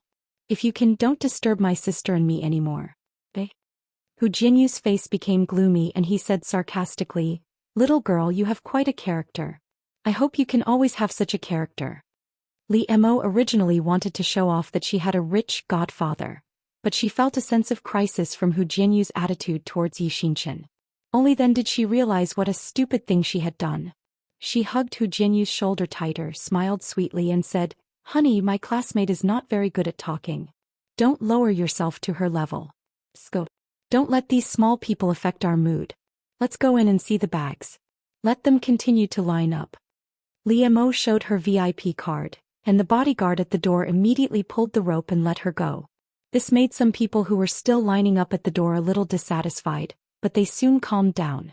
Such behavior was most acceptable to the rich. They didn't think it was a privilege, but they regretted that their wealth hadn't reached such a level. She's sick. Yezi cursed in a low voice. This woman usually has princess syndrome. She commands people and scolds them all day long. Seeing that I have a good relationship with my classmates, she dislikes me everywhere. Several times she said in front of everyone that I am simple. I just like simple. What's wrong with that? Who wants to dress like a lady like her? Fang Yan tried to hold back his laughter. He didn't expect that Yezi would also be bullied. Fang Yan was very satisfied to see such a good show while waiting in line. Anyway, the person they bullied wasn't Yi Rou. Of course, no one dared to bully Yi Rou. Yi Rou held her hand and said, If you kill a fly, will you keep that fly in your heart? Of course not, Yezi said proudly. I don't care about her. Anyway, I'm very angry. After all the people in front of them had gone in, it was Yezi's turn with Yi Rou and Fang Yan. Yezi had paid attention to the new models of this brand, so she went straight to the front counter. Li Mo was choosing bags. Seeing Yezi coming, she said to the salesgirl next to her, Give me that red one, that yellow one, and that white one. If you don't have the black one, forget it. Give me all the new models in this series. Okay, please wait a moment. The salesgirl said respectfully. In the face of their VIP card users, this kind of request must be met. Even if ordinary users had such requirements, they had to meet them. Yezi ran to the counter, pointed to a yellow bag and said, Give me that one. The salesgirl smiled apologetically and said, Miss, please wait a moment. This yellow bag has been chosen by that lady. Then take out the other samples for me to see. Miss, You know that this is a limited edition. How about you look at other styles first? When this lady finishes choosing, I'll bring them to you. Li Mo giggled and said to the salesgirl, you don't have to work for her. This bag is worth more than 100,000 yuan. How can she afford it? I just wanted to come and take a look to clear my name. Hu Jinyu looked at this scene with a smile on his face. He felt very happy in his heart. Chapter 726. Yezi glared at Li Mo angrily, but she didn't want to be entangled with her in such a crowded place. It would be the two of them who would lose face. She snorted, turned around and walked to other places. Yiro finally looked up at Li Mo. She didn't say anything to her and followed Yezi to the clothing area. Yezi took Yiro's hand and said with a smile, Sister, you shouldn't always wear the training clothes. Although I think you look good in the training clothes, you should always wear some clothes that girls like, right? I think you will look like a fairy if you wear a beautiful dress. I think the dresses in this shop are very suitable for you. You can choose whatever you like. I'll pay the bill today. I've been saving up my lucky money in annual dividends. Yiro looked at the dazzling clothes on the clothes rack, shook her head and said, I already have clothes to wear. Oh, how long have you been wearing those clothes? I think you should throw them away. Also, those dresses of yours were made by the old tailor at home. It's not that she's bad, but when you think about how your clothes were designed by the same designer as your ancestors' clothes, just thinking about it gives you goosebumps, right? You're not an old woman. Fang Yan quite agreed with Yezi's suggestions. Who didn't want their girlfriend to dress up beautifully? Who didn't like their girlfriend to dress up gorgeously? Always wearing white or black training clothes looked simple and elegant, but it was necessary to change the style, right? And the police uniform, the stewardess uniform, the nurse uniform and the female prisoner uniform. Life was short and every kind of life should be experienced. Otherwise she would have come to this world in vain. Fang Yan thought it was time for Yiro to make some changes. So Fang Yan stood beside him and echoed, I think Yezi is right. Your clothes are either black or white and most of them are the same style of training clothes made by the old tailor in your family. How many clothes have you bought? You're still a young girl. How can you share the same designer with an old lady?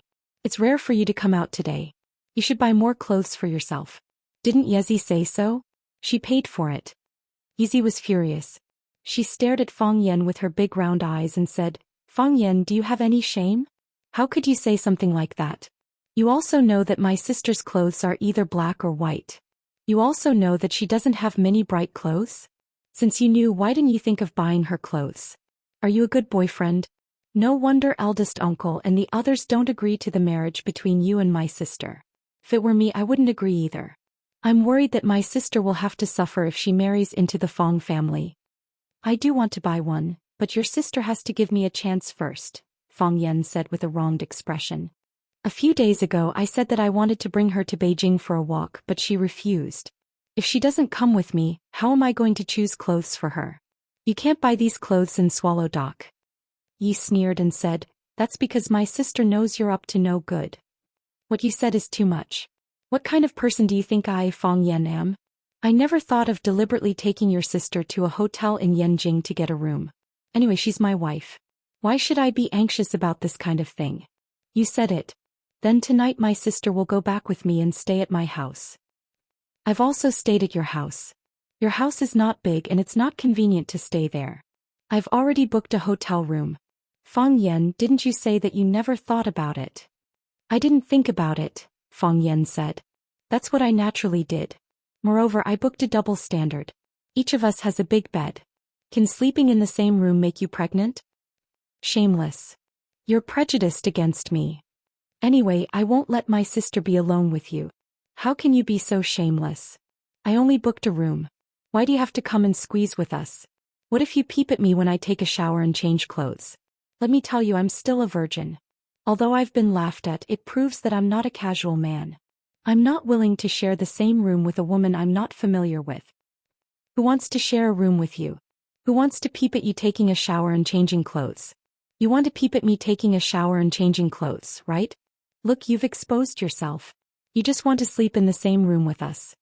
Fang Yan looked at Yiro and said seriously, Let your sister go home by herself at night. You can't leave a beauty with us. You know that I'm not a man who can stay calm even when I'm in love. Yiro smiled and watched Yi and Fang Yan quarrel. Although she didn't like to talk, she liked such a lively scene. because she felt that Fang Yan regarded Yi as his family. She regarded her family as his family and she liked this feeling. Sister. Yi stamped her feet and said, "You can't sleep with him at night." "But I can't sleep with you." "Who wants to sleep with you?" "In your dreams." You wanted to rush up and beat up Fang Yan. She said, "My sister will sleep with me tonight. You can sleep in the hotel. Yi Rou is my girlfriend. Why should she go back with you?"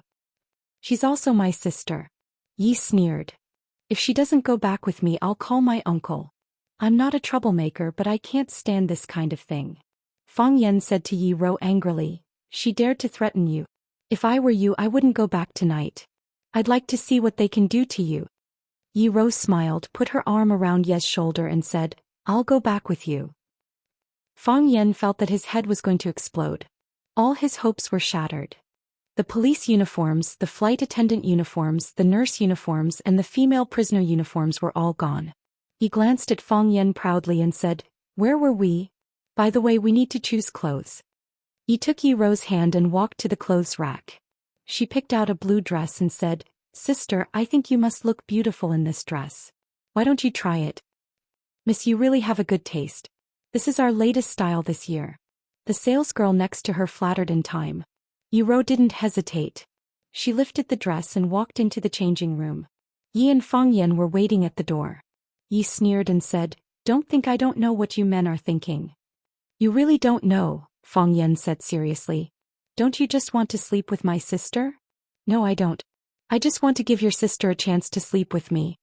Fang Yan shook his head and said, "I'm afraid that your sister will be suffocated." "Fang Yan. We're all adults. We have to face this kind of problem. I knew you were shameless, but now I know you're even more shameless than I thought. I just don't understand why you don't like me. Why should I like you? What do you have that makes me like you?" "I'm kind-hearted and kind. You don't have any of these, do you?" "Yo, are you flirting with your boyfriend?" The annoying voice sounded again. Liemo walked over with her boyfriend Hu Jianyu. "Liemo, he's not my boyfriend." Yi retorted angrily. It was okay to say that she was poor or ugly, but it was too insulting to say that Fang Yan was her boyfriend. He couldn't accept it at all. Calm down, calm down. I'm just saying," Liemo said with a smile. "I know you have a good relationship with many boys at school. At that time I also thought they were your boyfriends. But then I thought it was not right. How can someone have so many boyfriends? So this one must not be your boyfriend." "Liemo." Yi raised her voice and shouted. This time she was really angry. "Are you done?" "What do you mean I'm done? I came to say hello to you when I met my classmates. What's wrong with that? What's wrong? Did I expose your secret? Did I let you expose the fact that you have a lot of lovers? I didn't say anything wrong. It's just like that. Do you believe that I won't tear your mouth apart?" "I don't believe it." Liemo said word by word. "Xianxia, those boys flatter you. I won't give you face. I don't believe it. I'm standing here today. What can you do to me?" Yi didn't say a word. She slapped Liemo's face. But Liemo's slap missed because her tender arm was held by Meng Jinyu, who had been keeping an eye on her. Meng Jinyu scolded Yi while feeling the smoothness in his hand. He said with a straight face, "Why are you so uneducated? You can't beat others with words? Who are your parents? Is this how they discipline their children? You look beautiful, but what you do is so shameful. You're a typical green tea bitch." "Fang Yan." Yi cried. At this time she really needed support. Fang Yan threw the big and small bags in his hand on the ground. He looked at Meng Jinyu and said, "Let go of your hand." "What are you?" Meng Jinyu stared at Fang Yan with disdain and said, "Where did this little wild dog come from?" "But it's true. A bitch with a dog is a genius." Fang Yan grinned and said, "It's quite smooth." As he spoke, he punched Meng Jinyu's nose. Chapter 727. Crack. There was a crisp sound and then a stream of blood rushed forward. Because Meng Jinyu was facing Yezi when his nose spurted blood, Yezi and the salesgirl standing next to her suffered at the same time. Yezi's body was splashed with some bright red blood, and the salesgirl who was about to step forward to stop the fight was covered with red blood. Ah! The salesgirl was a young and beautiful girl. She had never experienced such a scene. She reached out to touch her face and then her hands were full of blood. She was so scared that her face turned red and she screamed. Meng Jinyu glanced at the salesgirl and thought to himself, He hit my nose. Why are you screaming? How can you steal the limelight like this? After condemning the salesgirl for overstepping her authority, Meng Jinyu screamed at the top of his voice like a victim should. Ah! Meng Jinyu also screamed. He felt that his moaning was much more authentic and passionate than the salesgirl. His nose really hurt. His body fell back a few steps quickly and then he stopped leaning against a shelf. Meng Jinyu reached out to touch his nose, but the pain there made him dare not touch it at all. He couldn't even touch it lightly. Ah, ah, ah, women with big breasts reacted slowly. Li Mo finally saw what was happening in front of her. After screaming, ah, 3 times in a row with a high decibel voice, she finally stole the limelight.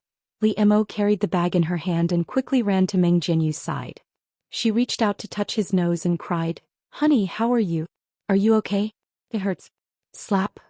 Meng Jinyu slapped her face and scolded, "Are you AF asterisk king idiot? Didn't you see my nose? My nose collapsed." Collapse. Motherf asterisk her, it hurts like hell. I tell you it's not over today. Li Mo was slapped in the face, leaving a clear palm print on her face. After standing there for a while, she ignored Yezi's sympathetic eyes and walked towards the man again. She blushed and apologized. "Honey, I'm sorry, I was too worried about you. Are you okay? Let's go to the hospital." "What hospital? Call someone for me." Meng Jinyu pointed at Fang Yan and then at Yezi. He covered the blood on his face and cursed, "I want them to die. I want them to die without a burial place. Bitches and dogs will last forever. This son of AB asterisk he dared to hit me. He broke my nose. I want him to suffer a fate worse than death.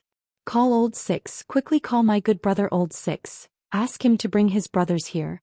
The door of the changing room was opened from the inside, and Yi Ro, who had changed into a long blue dress, stood at the door. She saw where Meng Jinyu was pointing and heard her cursing. She couldn't help but raise her brows and say, "Don't scold people. Don't curse. I'm going to F asterisk king beat someone up." Meng Jinyu turned around and saw Yi Ro. He was instantly stunned. But at this time he was so angry that he lost control of his emotions. "You're not a good person either. One look and I can tell you're a green tea bitch."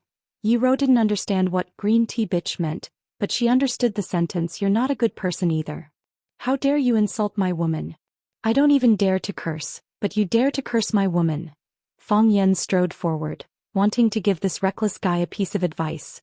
Unfortunately, it was too late. Yi Ro's body suddenly jumped up.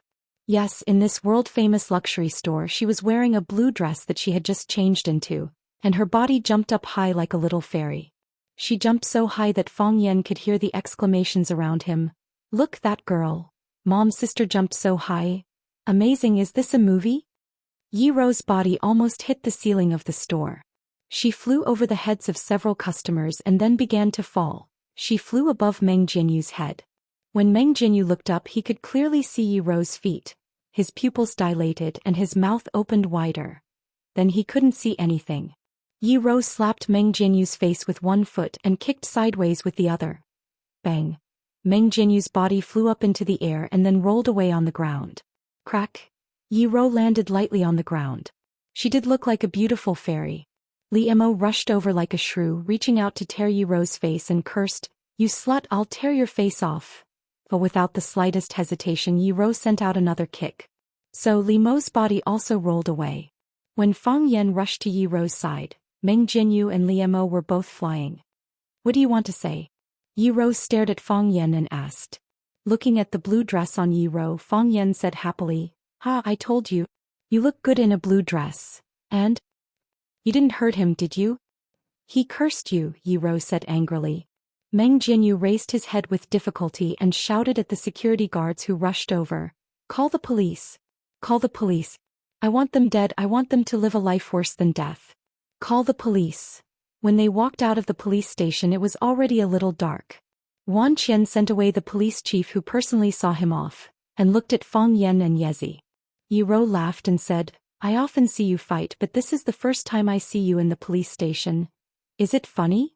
Yi Ro looked at Wan Qian and asked expressionlessly. Wan Qian was shocked and quickly stopped laughing. He waved his hand and said, it's not funny at all." Because of the relationship between Fang Yan and Yi Ro, the relationship between them and Yi Ro had improved. But Yi Rou was notorious, and if Yi Rou got angry they would still be a little afraid. Seeing Wan Qian's fierce reaction, Yi Rou slightly raised the corner of her mouth and said, "It's quite funny." Ha ha ha. Wan Qian laughed while observing Yi Rou's expression. As long as the situation was slightly wrong, he would immediately change his style. He felt that his life was really too hard. He didn't know how Fang Yan could bear such a violent woman. Fang Yan and Yezi also laughed out loud. They didn't expect Yi Rou to have such an adorable behavior. Wan Qian also didn't want to live under Yi Rou's oppression. After laughing a few times, he looked at Yezi and said, "Boss asked me to pick you up. He asked you to go home for dinner tonight." "No need, no need." Fang Yan quickly waved his hand and said, "We're going to eat something outside." "I'm afraid not." Wan Qian insisted. "Boss said that we must have dinner at home tonight. He still has some things to deal with in the ministry and he will go home after finishing them." Fang Yan hooked his arm around Wan Qian's neck and said in a low voice, "Brat, are you deliberately trying to ruin my plan?" "I have no choice." Wan Qian glanced at Yezi and said in a low voice, "Boss personally gave the order. I'm now begging for food under him and I have to listen to him." Then he raised his voice and put on an incorruptible look. "Make an exception? How can I make an exception for this kind of thing? As his secretary, I can only unconditionally execute the order given by our big boss. Besides, why do you need to make an exception for this kind of thing? Our big boss is inviting you home for dinner. This is the glory that many people want. How can you not appreciate it? Then you help me think of a way. I don't want to see that old fox Yi Daoling and I don't want my girlfriend to see him. What can I think of? You also saw that the boss's daughter is watching from the side. If I don't convey his meaning, he will talk to his father when I go back. Won't I be in trouble?" He raised his voice and said loudly, "Besides, it's rare for our boss to have time to go home for dinner. If the invited guest doesn't go, isn't it not giving our boss face? I advise you to go back with me. If our boss is angry, the consequences will be very serious." Yezi glanced at the scene in front of him and muttered, "These two idiots." Then he said loudly to Wan Qian, "Wan Qian, go back and tell my dad that I have an appointment with my classmates for dinner tonight, so I won't go back for dinner. My sister will accompany me." "What about Fang Yan?" Wan Qian asked. "Fang Yan? We haven't seen Fang Yan before." Yezi said. Wan Qian secretly gave a thumbs up to Fang Yan and said loudly, "Okay miss, I will go back and report to the big boss." Yezi took the blame for herself and Wan Qian naturally had no opinion. The big boss loved Yezi's daughter the most, so he probably wouldn't be too angry. After Wan Qian said goodbye to Fang Yan and Yi Rou, she drove away happily.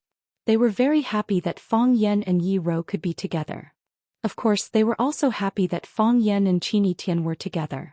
However, if Fang Yan was together with Yi Rou and Qini Tian, they would feel bad. They were both men with two legs. Why? Yezi looked at Fang Yan and said, "Are you satisfied now? What do you want to say?" Fang Yan said with a smile, "I don't understand." Still pretending. Yezi's face was full of contempt. "Don't you want to sleep with my sister? Why don't you dare to say this kind of thing?" Chapter 728. Inside the police station, Meng Jinyu's face was swollen. He sat there looking like a volcano that was about to erupt. Li Mo's cheeks were red and swollen. She stood behind him, not daring to say a word. Today's matter in the end was caused by her. If it wasn't because she wanted to show off in front of her classmate Yi Xianxian that she had a rich husband, how could so many things happen later? She knew that Meng Jinyu had a belly full of anger that couldn't be vented, so it was best not to provoke him now.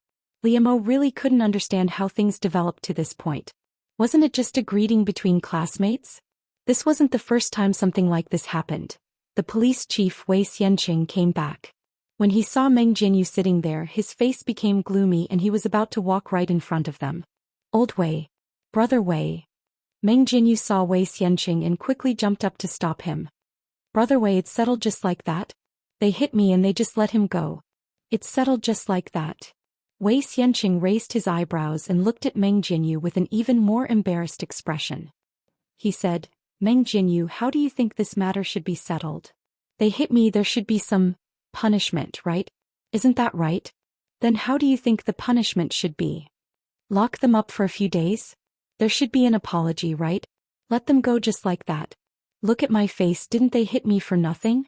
Meng Jianyu relied on the fact that he and Wei Xianxia were old acquaintances, so his tone was a bit casual. Lock them up for a few days? Let them apologize to you? Wei Xianxia's eyebrows jumped and he said with a sneer, Meng Jianyu, you don't want to King live, don't drag me down with you. I know better than you what kind of person you are. How many cases have you left with me? How many times have I cleaned up your ass? But you can offend anyone, but you offended these big shots. Do you know that you King kicked an iron plate today? Not to mention that I can't protect you even myself. As long as they don't let this matter go, one word and I will be kicked out of my current position. Do you know who you have offended? Do you know how much trouble you've caused? That's impossible, Li Mo said with a look of surprise. Xianxia, she's very ordinary. I've never heard of her family having any connections, and it's easy for her to get along with her classmates. Are you retarded? Who said that it's related to me to dress up like a hostess like you? Besides, do you think people of your level have the right to know about the relationship between their families?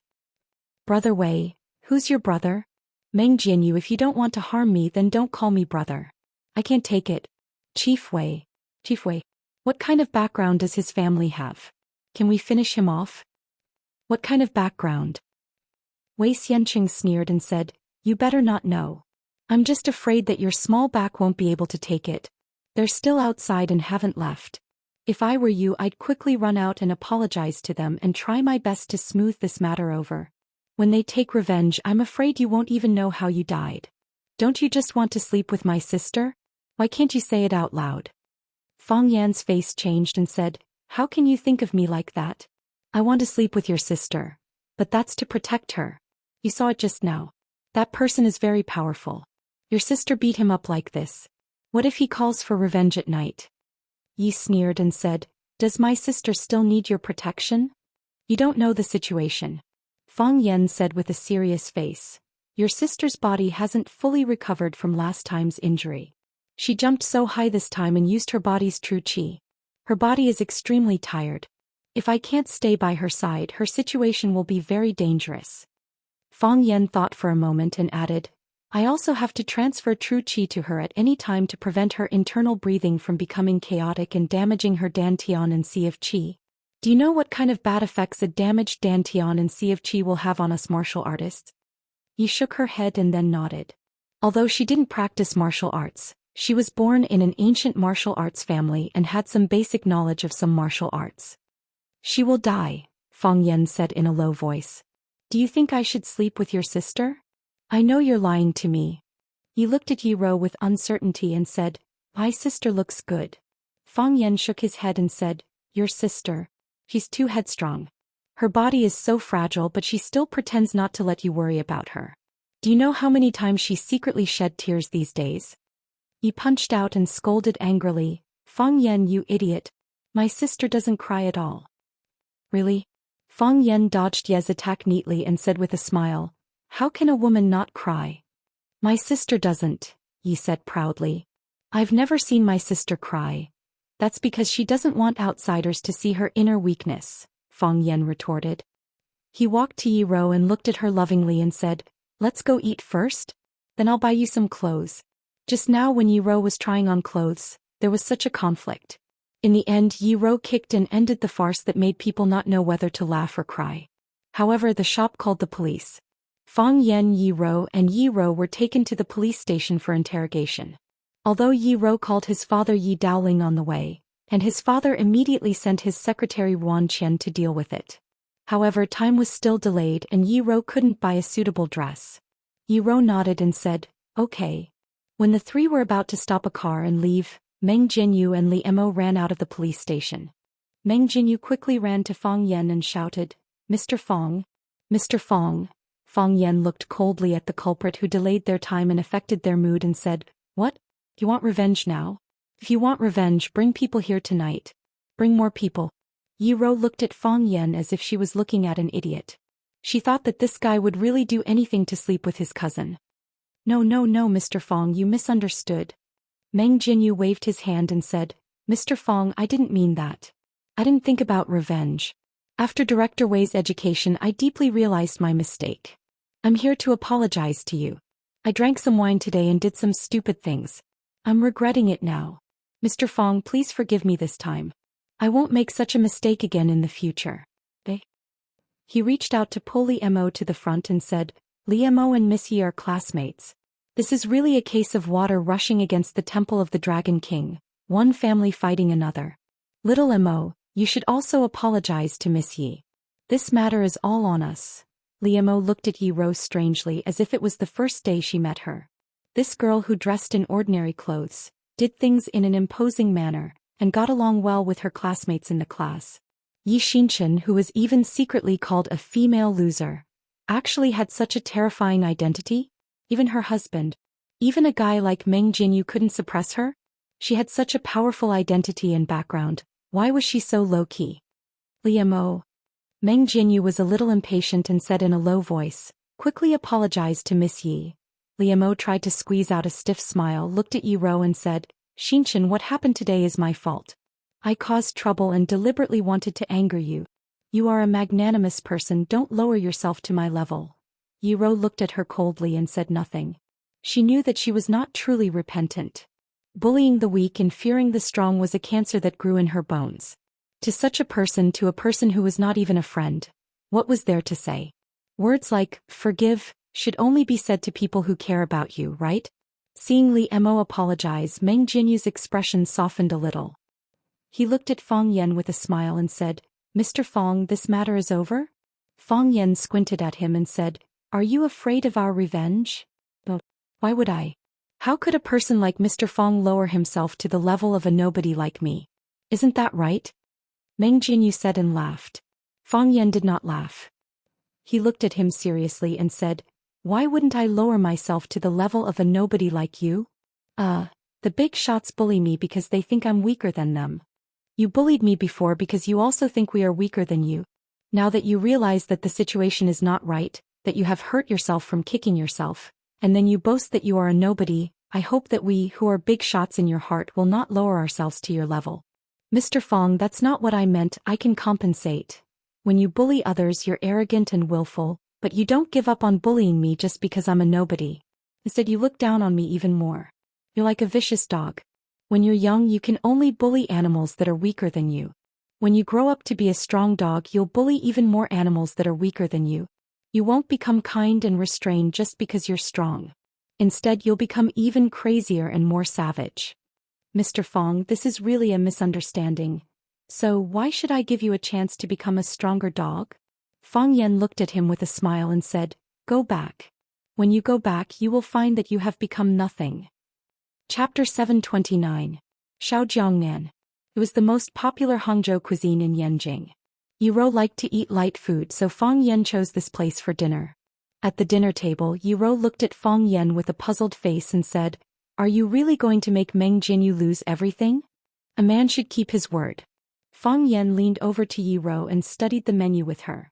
He said, If you say you want to kill his whole family, you must kill his whole family. If you say you want to make him bankrupt, you must make him bankrupt. Don't order the braised pork. It's too greasy.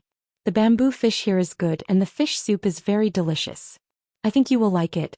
What are you going to do? Yi Ro was very curious about this kind of thing. For a big shot like me, it's as easy as killing an ant if I want to take revenge on someone. I can do it by just making a phone call. Fong Yan bragged shamelessly. Are you going to call Lu Chaoga? Yi Ro asked aloud. Or Qin Yitian. Both of them have the ability to do that. Because Fong Yan and Lu Chaoga had a close relationship with Qin Yitian, Yi Ro was particularly displeased about this.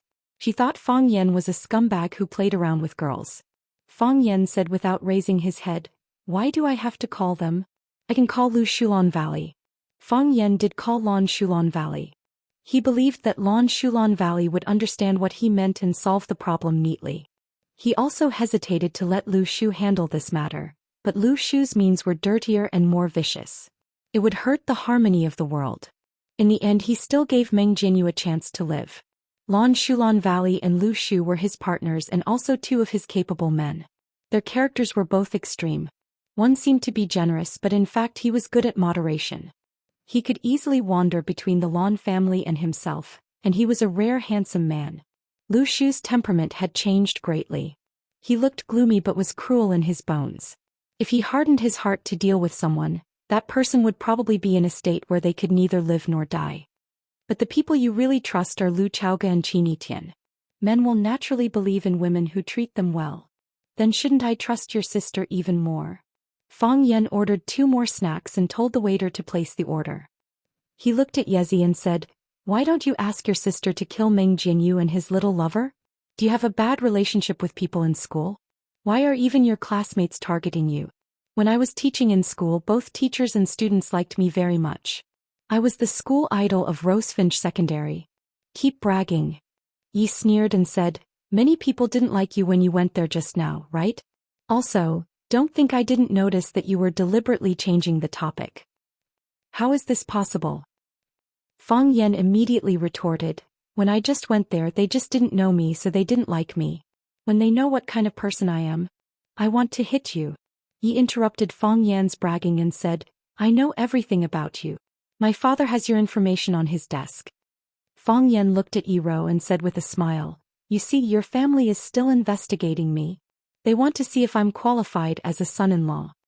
Then he looked at Yi and asked, "Did they give me a score? How many did they give?" "It is said that children from rich families will give scores to all their suitors. The one with the highest score will have a chance to win." "I don't know whether they gave you a score or not. But it is true that they don't want you to be with my sister." Fang Yan squinted his eyes and smiled, saying, "We will definitely be together." "Are you so sure?" Yi Rou also turned to look at Fang Yan and stared at his eyes with her big shining eyes without blinking. She meant to ask, "How can you be so sure?" "Because the mountains are no longer as sharp as the sky and earth. That's why I dare to say goodbye to you." They didn't drink in the evening. After dinner, Fang Yan took the 2 girls shopping for clothes. Because of the unpleasant things that happened in the afternoon, the 3 of them were too embarrassed to go to that brand store again. Instead, they went to another shopping mall, to another world-famous brand store. Yi Rou didn't have many styles of clothes and most of them were plain. Encouraged by Fang Yan and Yi Rou chose several brightly colored clothes. It had to be said that Yi Rou's temperament was out of this world. No matter what she wore, she had a different kind of beauty. Fang Yan was happy to see some changes made by his girlfriend. Fang Yan saw a sexy black pajamas in the underwear area. Seeing that Yi was trying on shoes, he quietly pulled Yi Rou over and pointed at the pajamas, saying, "I think this one suits you very well." Yi Rou held the almost weightless black silk pajamas in her hand and asked, "Do you really think this one suits me?" "I think it's quite good."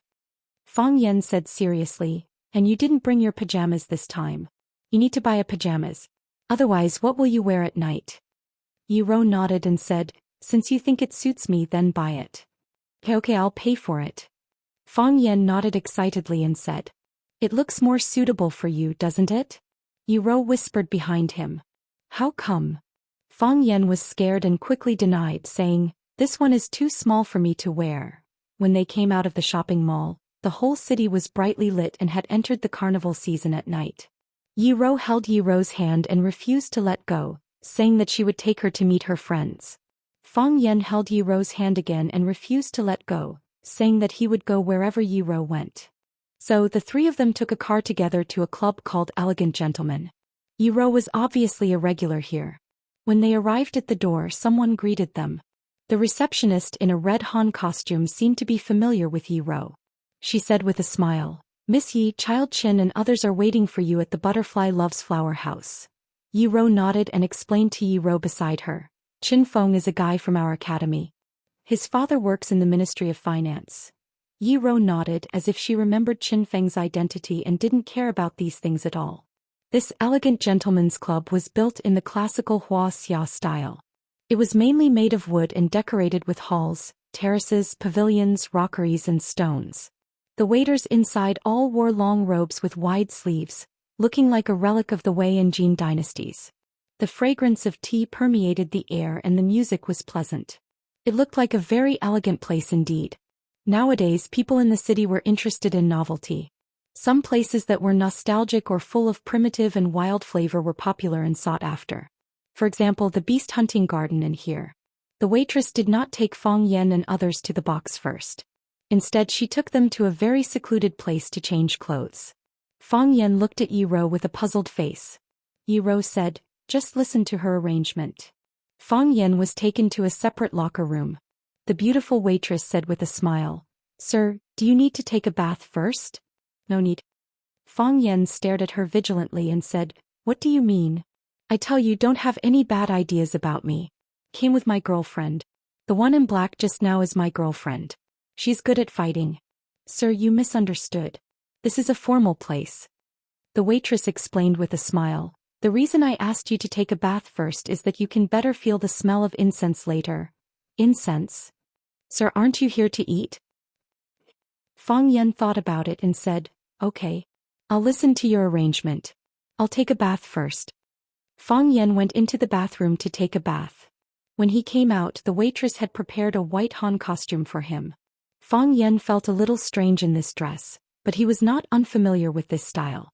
Because Swallow Dock was originally a special place with a strong traditional style. Fang Yan put on his clothes and the waitress helped him tie his belt. She said, "Sir, please come with me." Led by the waitress, they walked toward the small buildings in the backyard. At the door of a small building with a butterfly falling in love with flowers hanging on the door, the waitress knocked on the door and there was laughter coming from inside. "It must be Yi Ro." Yi Ro said she would bring her sister over. Her sister is also a beautiful woman. "Brothers, please give in." Creak.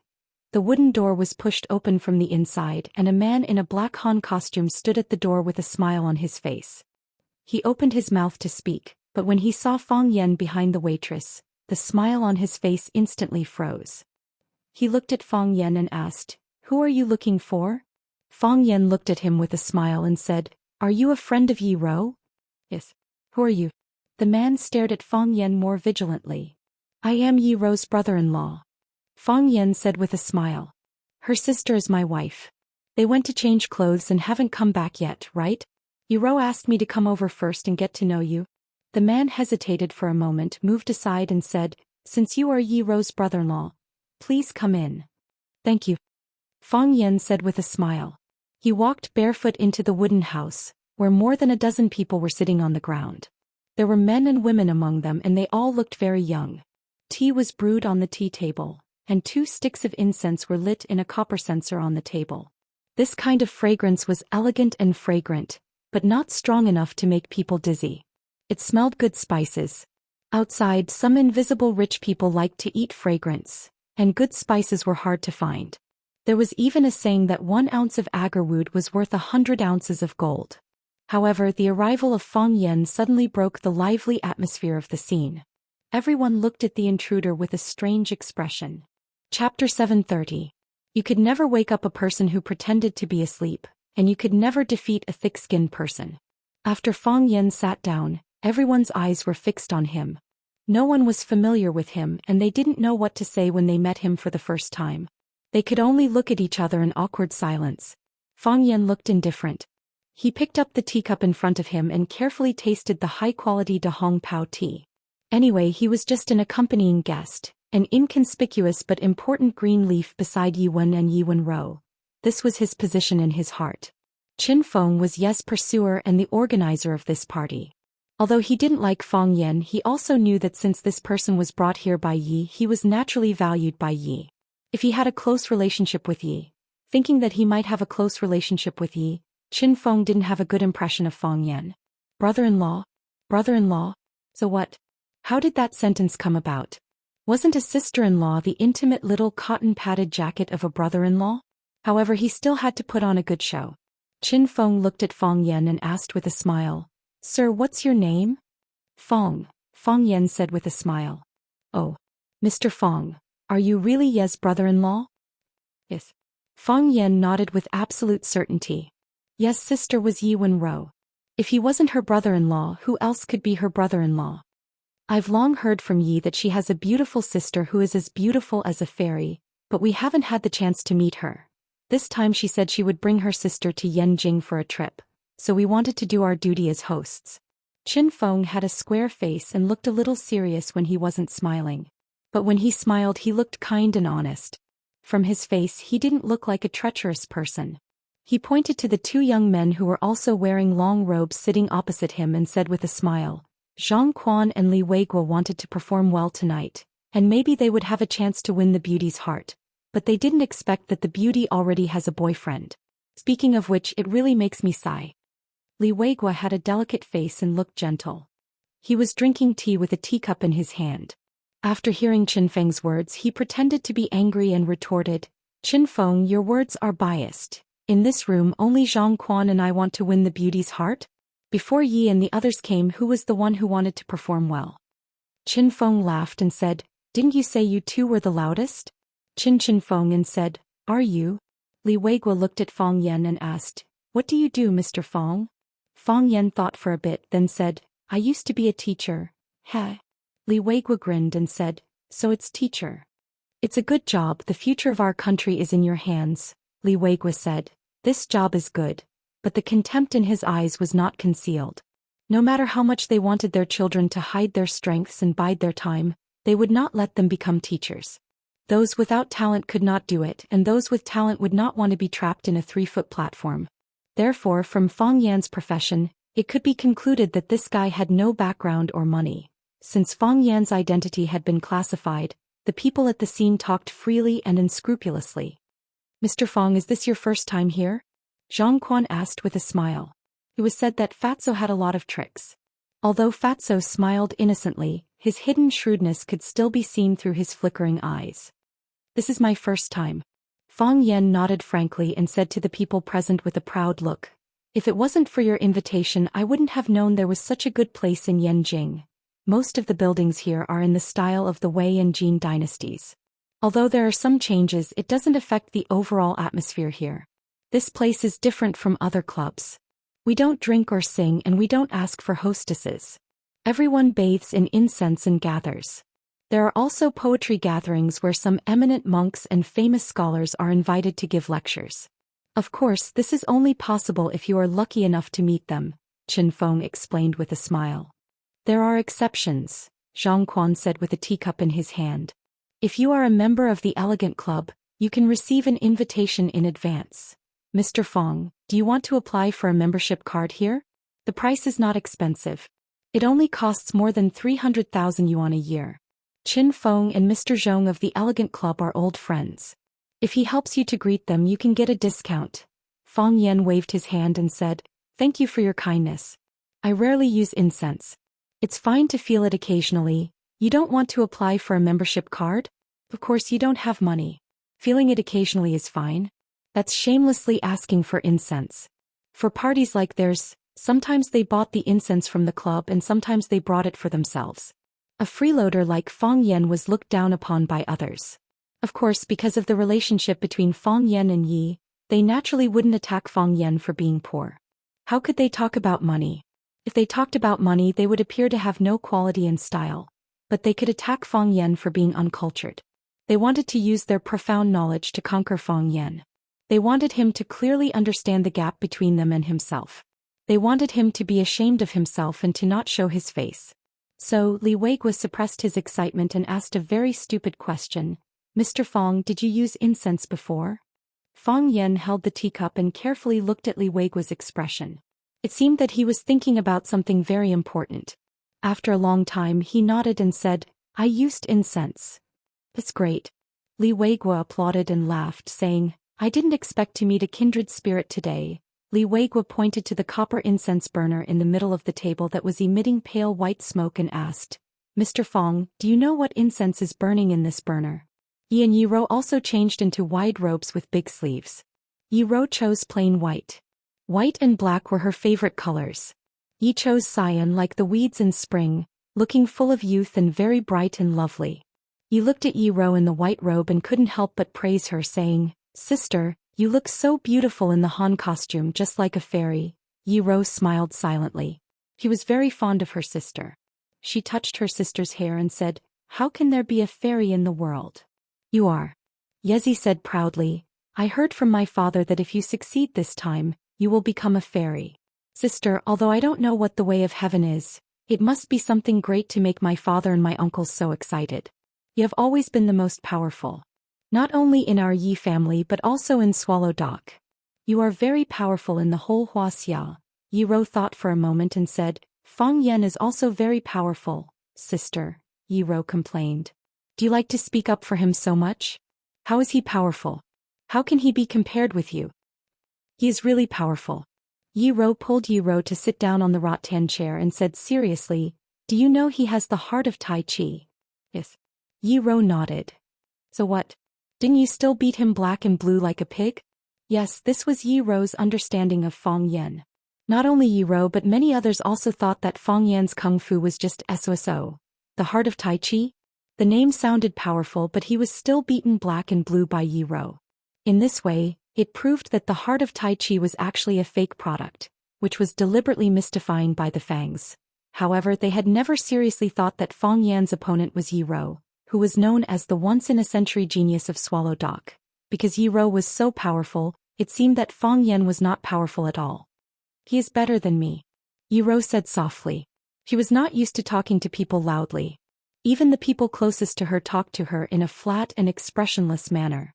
However, this was her unique style. A kind of domineering and cold personality. Tai Chi has a heart. This is the consensus of all the people in the inner Jianghu who practice Tai Chi hard. Think about it, how many people learn Tai Chi? There must be hundreds of thousands of people in the world, right? But think about it again, how many people among hundreds of thousands of people understand the heart of Tai Chi? And at Feng Yan's age, how many of them are there? Yi Rou widened her eyes and said, so powerful? But, I know. You want to say that he was defeated by me every time we competed and he even ran away. It was really shameful. Yi Rou rarely interrupted others and said, Tai Chi is about letting nature take its course and follow the heart.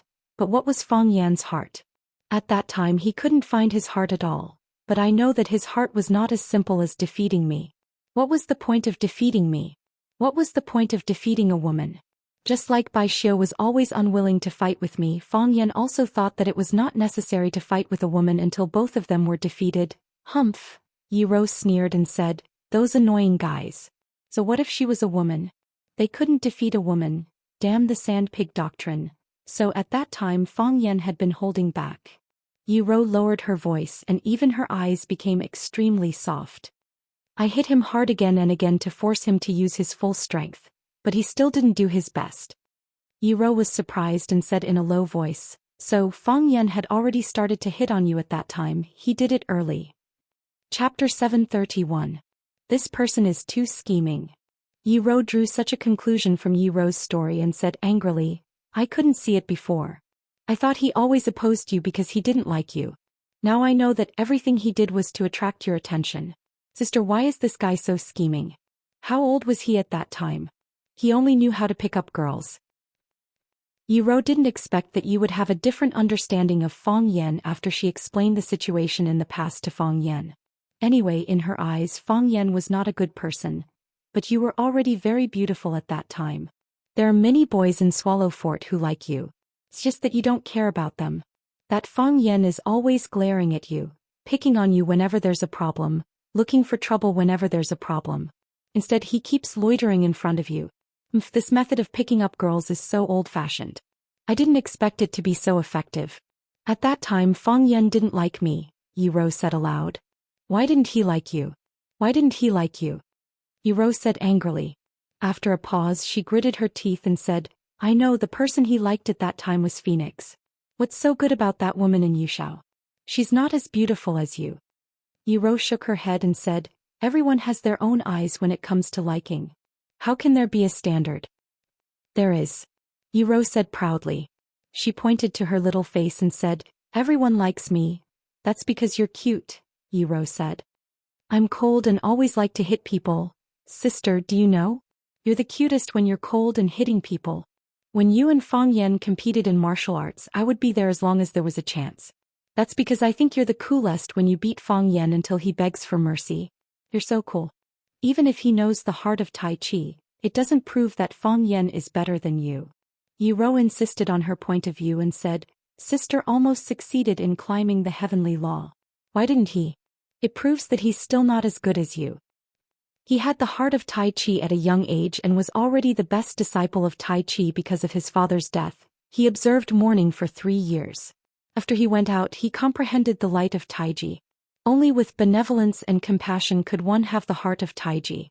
He had the spirit of justice and selflessness and was the best disciple of Tai Chi. He had the light of righteousness and was the best disciple of Tai Chi. This was a principle that all martial artists understood. His heart wasn't bad, but his mouth was too poisonous, which always made people forget about his true nature. Think about it, when did he really hurt anyone? Even when the Fang clan was bullied to that extent a few years ago after he obtained the Taiji heart, when did he ever find trouble with others? Father died tragically. If this happened to anyone else, apart from Bai Xiu, Li Xiaotian, Zhu Xian and the others from Swallow Dock are all outstanding people, but if they were to suffer such a blow, would they still be able to keep their minds clear? Ro Yi, Tai, can they do better than Fang Yan? Yi Wenro sighed softly, her voice filled with deep pity as she said, he has an enemy in Hua City and an enemy of the country in Yanjing. He has to face a colossus like the Jiang family, and because of Senior Mo he even has to face the pressure of the divine dragon. Every step he takes is like walking on thin ice. It's really not easy. If it was another man, would he have the time to go shopping with you? He still has the mood to joke around with you? Up until now he still maintains his innocence and smiles. Such a man, I'm afraid it's hard to find in this world, right? Yezi was in a daze for a long time and said, Fang Yan did not have it easy. Especially during the years when his father was killed, he seemed to have changed into another person. I don't know what's going on, but when I saw his cheeky smile he suddenly stopped smiling. Makes me feel very uncomfortable. Seeing that Yi Ro was lost in her own thoughts, Yi pulled Yi Ro's sleeve and said, Sister, are you really going to marry him? Yi Ro looked at Yi Ro in confusion, not understanding why she asked such a question. I always feel that you can look around, Yi Ro said with a serious face. Sister, you don't go out often so you have less contact with men. I think there are many men out there. Very good men. Men who are not as good as Fang Yan. You should look around and choose more. A woman's marriage is a lifetime event. Uncle and the others don't want you two to get married, and there are many obstacles in between. Even if it's difficult to get together in the future, some people will always be hurt. Wouldn't it be better if you can have the best of both worlds? Yi Ro looked at Yi Ro and asked, have you ever really liked someone? Yi Ro nodded and said with a blush, have you? Didn't I tell you? When I was in junior high there was a boy in my class who was very handsome when he played basketball. Have you ever loved someone?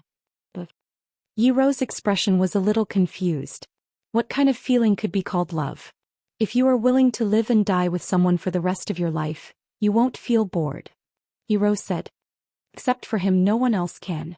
That's the kind of feeling. Yi Ro shook her head and said, not yet. I'm not even sure what kind of man I will find. Except for him no one else can. Yi Ro's voice was still calm, but her tone was unquestionable. If he asks me to marry him I will say yes without hesitation. So I will marry him. Yi Ro was silent for a moment, fiddled with her hair and said, forget it, that's between you two. Why do you explain so much to me? Yi Ro looked at Yi Ro and said, I understand your intention. You arranged such a gathering to let me see more men, to see some other outstanding men in Yanjing. But my eyes can no longer contain other men. I won't even look at them. Yi Ro smiled bitterly and said, I know I can't hide it from you. My dad asked me to do this and take you to see more people. I don't want to. I understand. Yi Ro nodded. She wanted to believe Yi Ro's explanation, and she also knew that there were other elders' thoughts in it. However, since she fell in love with that man, nothing was more important than this. Oh no, Yi Ro suddenly exclaimed. What's wrong? Let's go and have a look. Yi Ro jumped up and pulled Yi Ro out. What happened? I hinted to Qin Feng and others to embarrass Fang Yan. I don't know how badly they have bullied Fang Yan now, Yi Ro said anxiously. Yi Ro didn't worry at all after hearing Yi Ro's words. She was still pulled by her sleeves and walked quickly, but she looked calm and said, it'll be fine. What about them?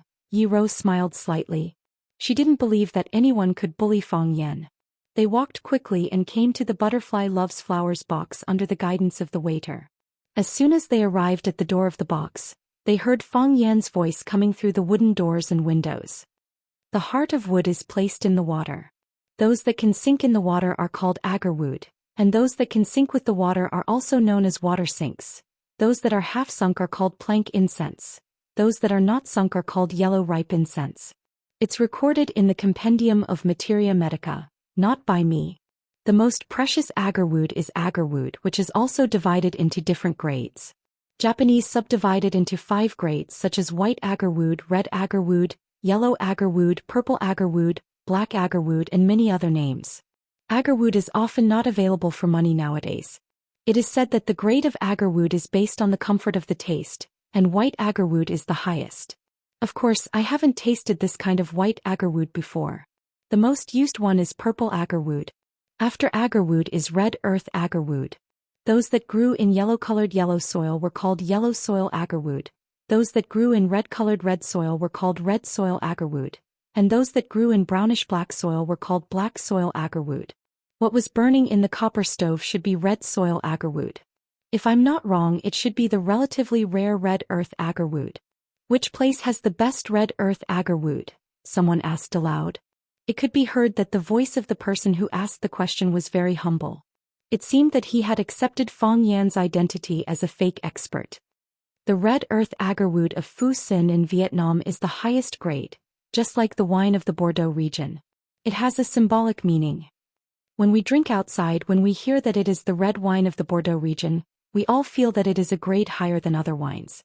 The grade of red earth agarwood is determined by age. For example, the quality of the same material buried in the soil for 100 years and 200 years is different. The higher the value, the better. The longer it is buried in the soil, the original softwood parts will be eroded by soil organic matter and the remaining immortal essence will be lost. Thus, a fundamental change will occur. The aroma will become stronger without the smell of wood. If it is buried for a long time, the surface will crack. This is what people in the industry call carbonization. This kind of agarwood is the best and the most expensive. It is difficult for us small people to see it, but it is not a rare item for everyone here. After Fong Yan finished speaking, it was the peak of the people's questions. Mr. Fong, what do you think of the soft silk agarwood? Mr. Fong, do you have any precious collections? Can you let us broaden our horizons? Don't ask. Let Mr. Fong drink some water to moisten his throat. What happened? It sounds different from what I imagined. Didn't we agree to let these people embarrass Fong Yan? How come they all become his fans in a short time? You're more knowledgeable than me. There was a smile at the corner of Yi Wen's mouth. Ye's expression was stiff. She looked at Yi Ro, opened the wooden door and walked in. Chapter 732. One was dressed in snow-white clothes, elegant and charming, like a fairy from heaven. The other was young and charming like a beautiful girl next door. Yi Ro and Yezi, the pair of sisters, walked in side by side and immediately attracted the attention of all the men in the room. A fair lady was a gentleman's match. Even if they couldn't wait for it, they could look at them for free. Even the eyes of the only 2 women in the room were bright and gloomy, as if they were ashamed of their inferiority. Staying in the same room with such women, how could any man notice their existence? Yezi looked at the people in the room with a sweet smile and said, "What are you talking about with Fong Yan? It seems that you are having a good chat." Fong Yan. Hearing this name, many people in the room were moved. They only regarded this young man as Yezi's brother-in-law and only knew that his surname was Fong. For the sake of Yezi, they also called him Mr. Fong. Later they learned that he was knowledgeable and knew all kinds of spices that they were obsessed with. Even Li Weigua, who was the most proficient in them, had to admit that he was inferior to him. However, in their eyes, this man was just a teacher or a knowledgeable teacher who knew some techniques of agarwood and talked calmly and admiringly. No matter how excellent he was, no matter how extraordinary he was still a teacher. No matter how excellent a teacher was, what was he in the eyes of these people? If they valued you, it was because they were courteous and virtuous. If they looked down on you, it was because they were arrogant and disdainful. However, if the person sitting in front of them was Fong Yan, the weight would not be the same. Is he the famous Fong Yan who defeated Jiang Junling in Huaqing? Is he the Fong Yan who forced the Jiang family to expel Jiang Junling? Is he the Fong Yan who had an affair with Qin Yitian? Qin Yitian is the most beautiful woman in Yanjing. Zhang Quan, what are you talking about? It's true that Qin Yitian is beautiful, but there are 2 beauties standing in front of us. They are no less beautiful than Qin Yitian. Everyone asked questions one after another and everyone's eyes shifted to Fong Yan. Previously, their gazes were also on Fong Yan, but the way they looked at him then was completely different from the way they looked at him now. Watch. Just like the singers on the stage or the clowns on the stage of an acrobatic troupe, They would occasionally go to watch and they would even be willing to drink with one or two of the big stars. But when it came to deep friendship, how was that possible? Paying attention to him was different. You had to pay attention to him, pay attention to his every word and action, and even think about how to respond to him. If Fang Yan was the Fang Yan they were talking about, then all the young masters and ladies in this room should give Fang Yan the appropriate treatment. He would be treated in a manner befitting of his reputation, abilities, and resources. This was class. Yiro looked indignant. Not only did they change his script without permission, but they all behaved like this after hearing his name. Are you still young masters who take a few lackeys to flirt with innocent women?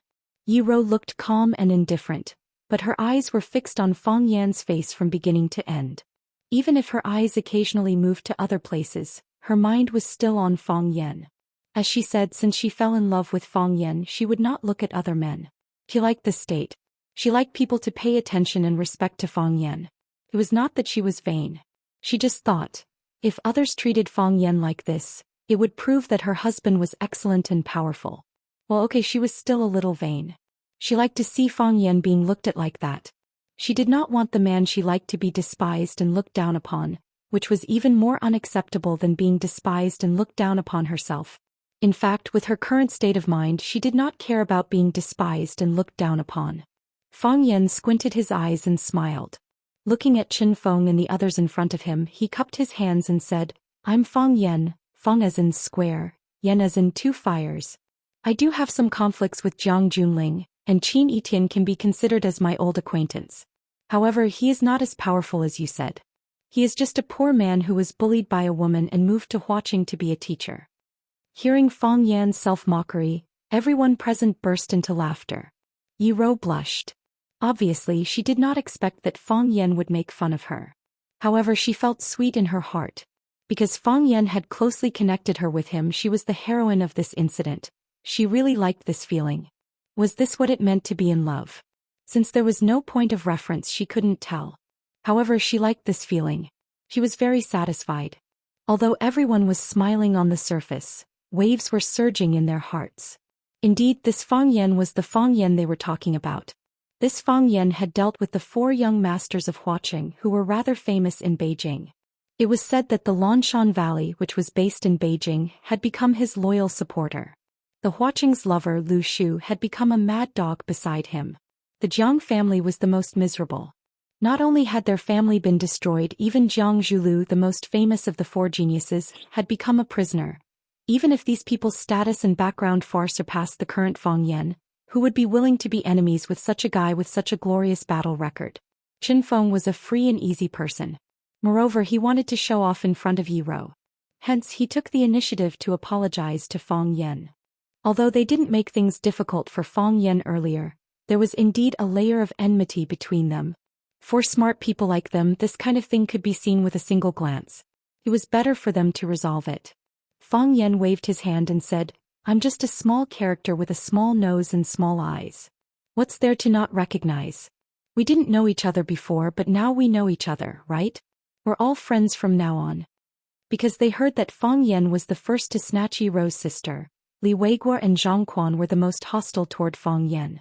Earlier they were also the first to make things difficult for Fang Yan.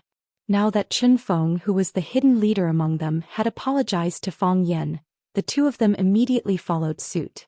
Li Weiguo personally carried the teapot to Fang Yan and said with a smile, Brother Fang, I'll use tea in place of wine to toast you. Thank you for your guidance earlier. If there's a chance in the future, I'll treat you again to thank you. Fang Yan held the teacup with both hands and said with a smile, Thank you so much, Brother Li.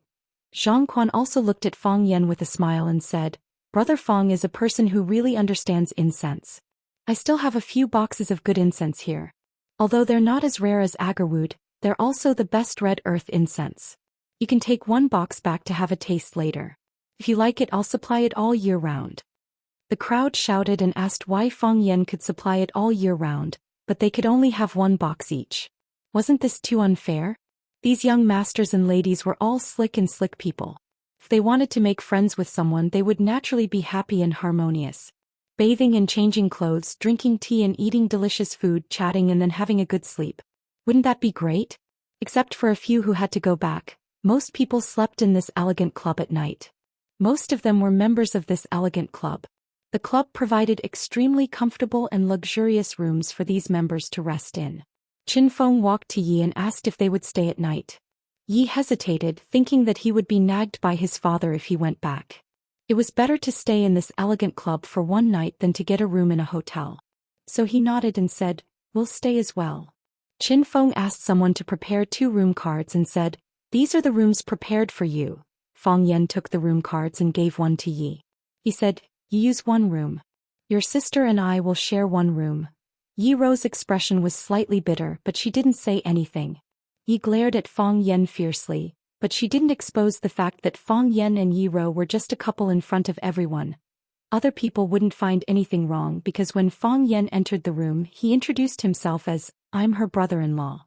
Everyone scattered to sleep. Fang Yan took Yi Rou's hand back to the room in front of everyone and said, "Let's go back to sleep." Yi Rou felt sweet in her heart when her little hand was held by Fang Yan. However, she also thought in her mind, men love their faces. Now I let him do whatever he wants. When everyone else is asleep, I will go to sleep with Yi. As the night grew darker, the backyard became quieter. After taking a bath, Yi sat alone in the pavilion in the yard and was lost in thought. Qin Feng, dressed in a white bathrobe, sat opposite the stone table with a bottle of red wine and 2 wine glasses in his hand. "Have a drink?" Qin Feng asked. "Let's have a drink," Yi answered. The red wine had already been opened. Qin Feng poured red wine into the 2 glasses and then handed one to Yi. He asked, "Is there something on your mind?" "Not really." Yi's eyes were empty. Obviously, she was still immersed in her own thoughts. Clang. Qin Feng touched Yi's glass with the one in his hand, took a mouthful of red wine and said, "Isn't it too unethical of you to do this? You asked us to make trouble for him, but you didn't tell us his identity." Yi glanced at Qin Feng and said, "If I told you his identity in advance, would you still be willing to make trouble for him?" Qin Feng thought about it seriously and said, "Although we are not afraid of him, why should we provoke such an enemy with such a great threat? You also know that even a freak like the general's decree fell in his hands. Such a person can't be a close friend, so it's better to stay away from him." "That's it." Yi shrugged indifferently. Qin Feng looked at Yi and said, "What are you confused about?" "I'm thinking about a problem." "What problem?" "What is love?" Qin Feng's eyes widened and then his eyes became burning. He said, "That is, no matter when we meet, we will be attracted to her again." Yi thought about it seriously, but in her mind the tall and straight figure of Fang Yan standing up for her when Meng Jinyu pounced on her. The girl shook her head and threw the picture out of her mind. She said, "This is really a troublesome thing. I still don't know what love is." Qin Feng's face instantly became incomparably complicated. "I'm sitting right in front of you. Can't you raise your eyes and take a good look at me?" Chapter 733. After entering the room, Fang Yan was at a loss of what to do. What should I do next? Push Yi Rou down? Isn't that too barbaric and reckless? I should take a shower first, right? But I have just taken a shower and the fragrance on my body is quite nice. Besides, even if I push her down, what should I do next? Is it really so easy to let Yi Rou get my body and my virginity? Every man's first time is extremely precious, and it is the most important and sweet memory in their life. Isn't it too easy to lose it so easily? At the very least, even if the 2 of them really complete the great harmony of life. It is said that men's first time is very fast and 9 out of 10 men will do it in a second. If I do it in a second, will Yi Rou laugh at me? Even if she doesn't show it on her face, she must despise me in her heart, right? Every time we spar, I always step on you. Now that I finally give you a chance to climb on top of me, you fall down so easily. Are you still a man? She must be thinking this in her heart. Thinking of this possibility, Fang Yan had a feeling that he would rather die than live. As a virgin, he really felt a lot of pressure. Fang Yan found the remote control and turned on the TV.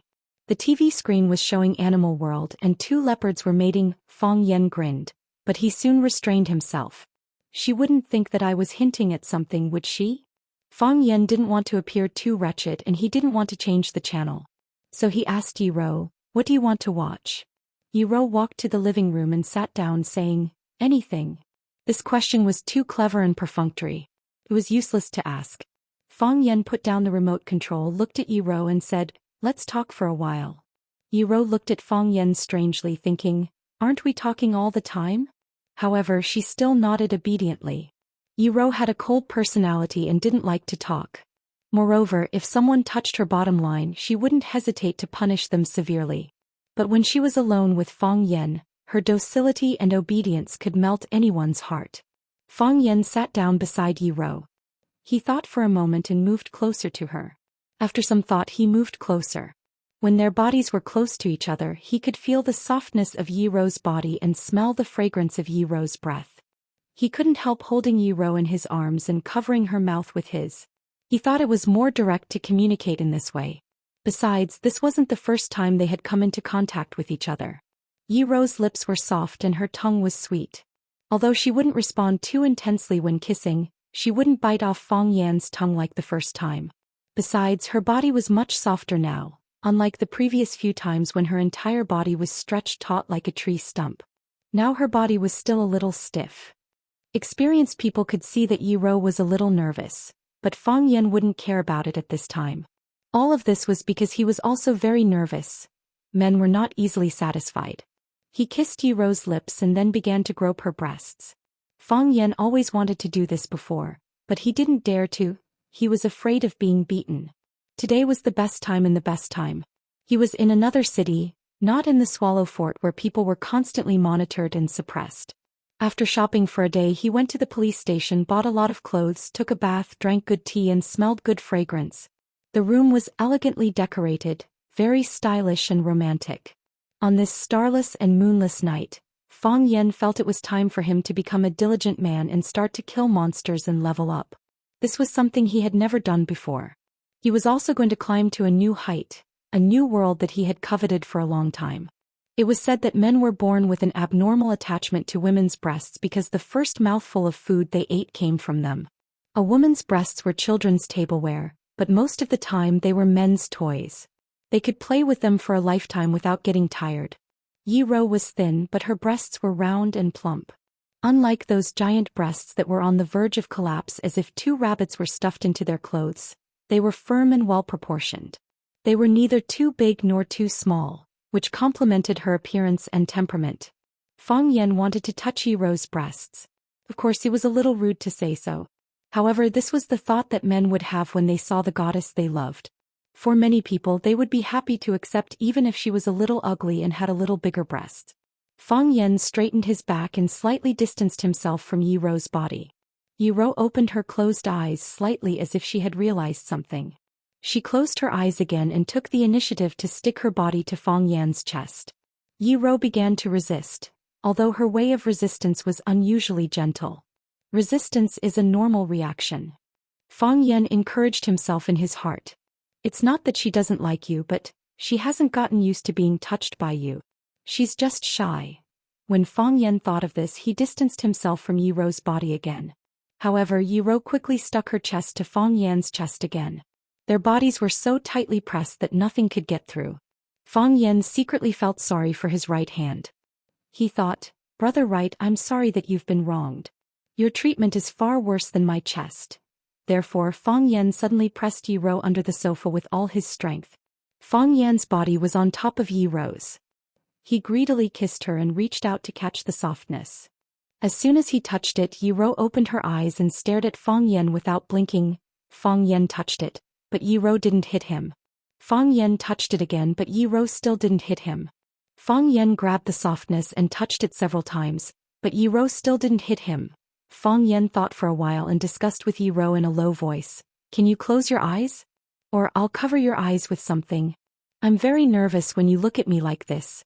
I feel like you'll punch me away at any time. I want to take a shower first." Yiro bit her thin lips and said in an almost inaudible voice, "Oh my God." Fang Yan blushed after hearing that. His heart raced, his body went limp and his arms became weak. He almost fell heavily on Yiro. "Did you guys hear what she said? She said she wanted to take a shower first. She actually said she wanted to take a shower first."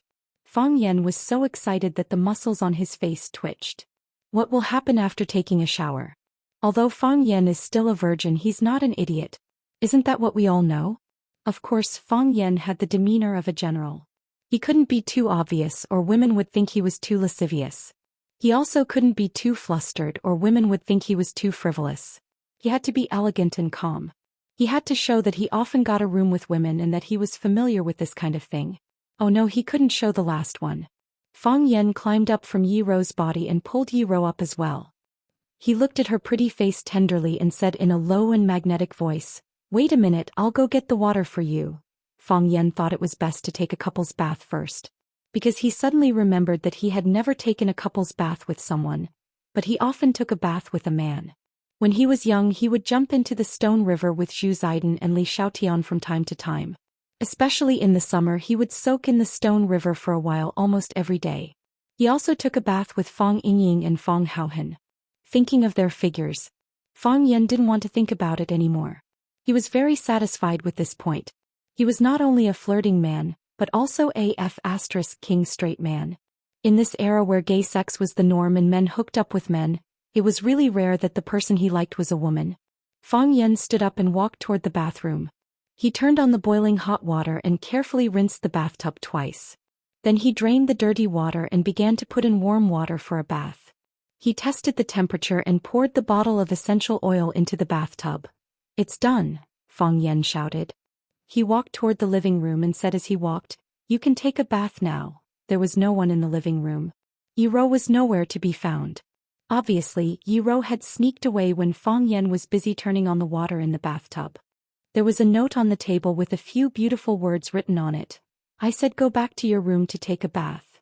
Fang Yan stood there in a daze. He had the urge to slap himself. He hadn't completely recovered from the blow until he took off his clothes and soaked his whole body in the bathtub. He felt that he was too inexperienced. How could he run to turn on the water at such a critical moment? Why should I turn on the water to take a bath? He asked himself over and over again in his heart. I'm not dirty and I won't dislike Yi Rou for being dirty. No wonder there are long scenes of women taking a bath after sex on TV and movies. It's because men won't let them take a bath before sex. But you're tuning in to the Zhou Xian's Legacy YouTube channel. Don't forget to subscribe and join us on this journey to catch the most captivating stories.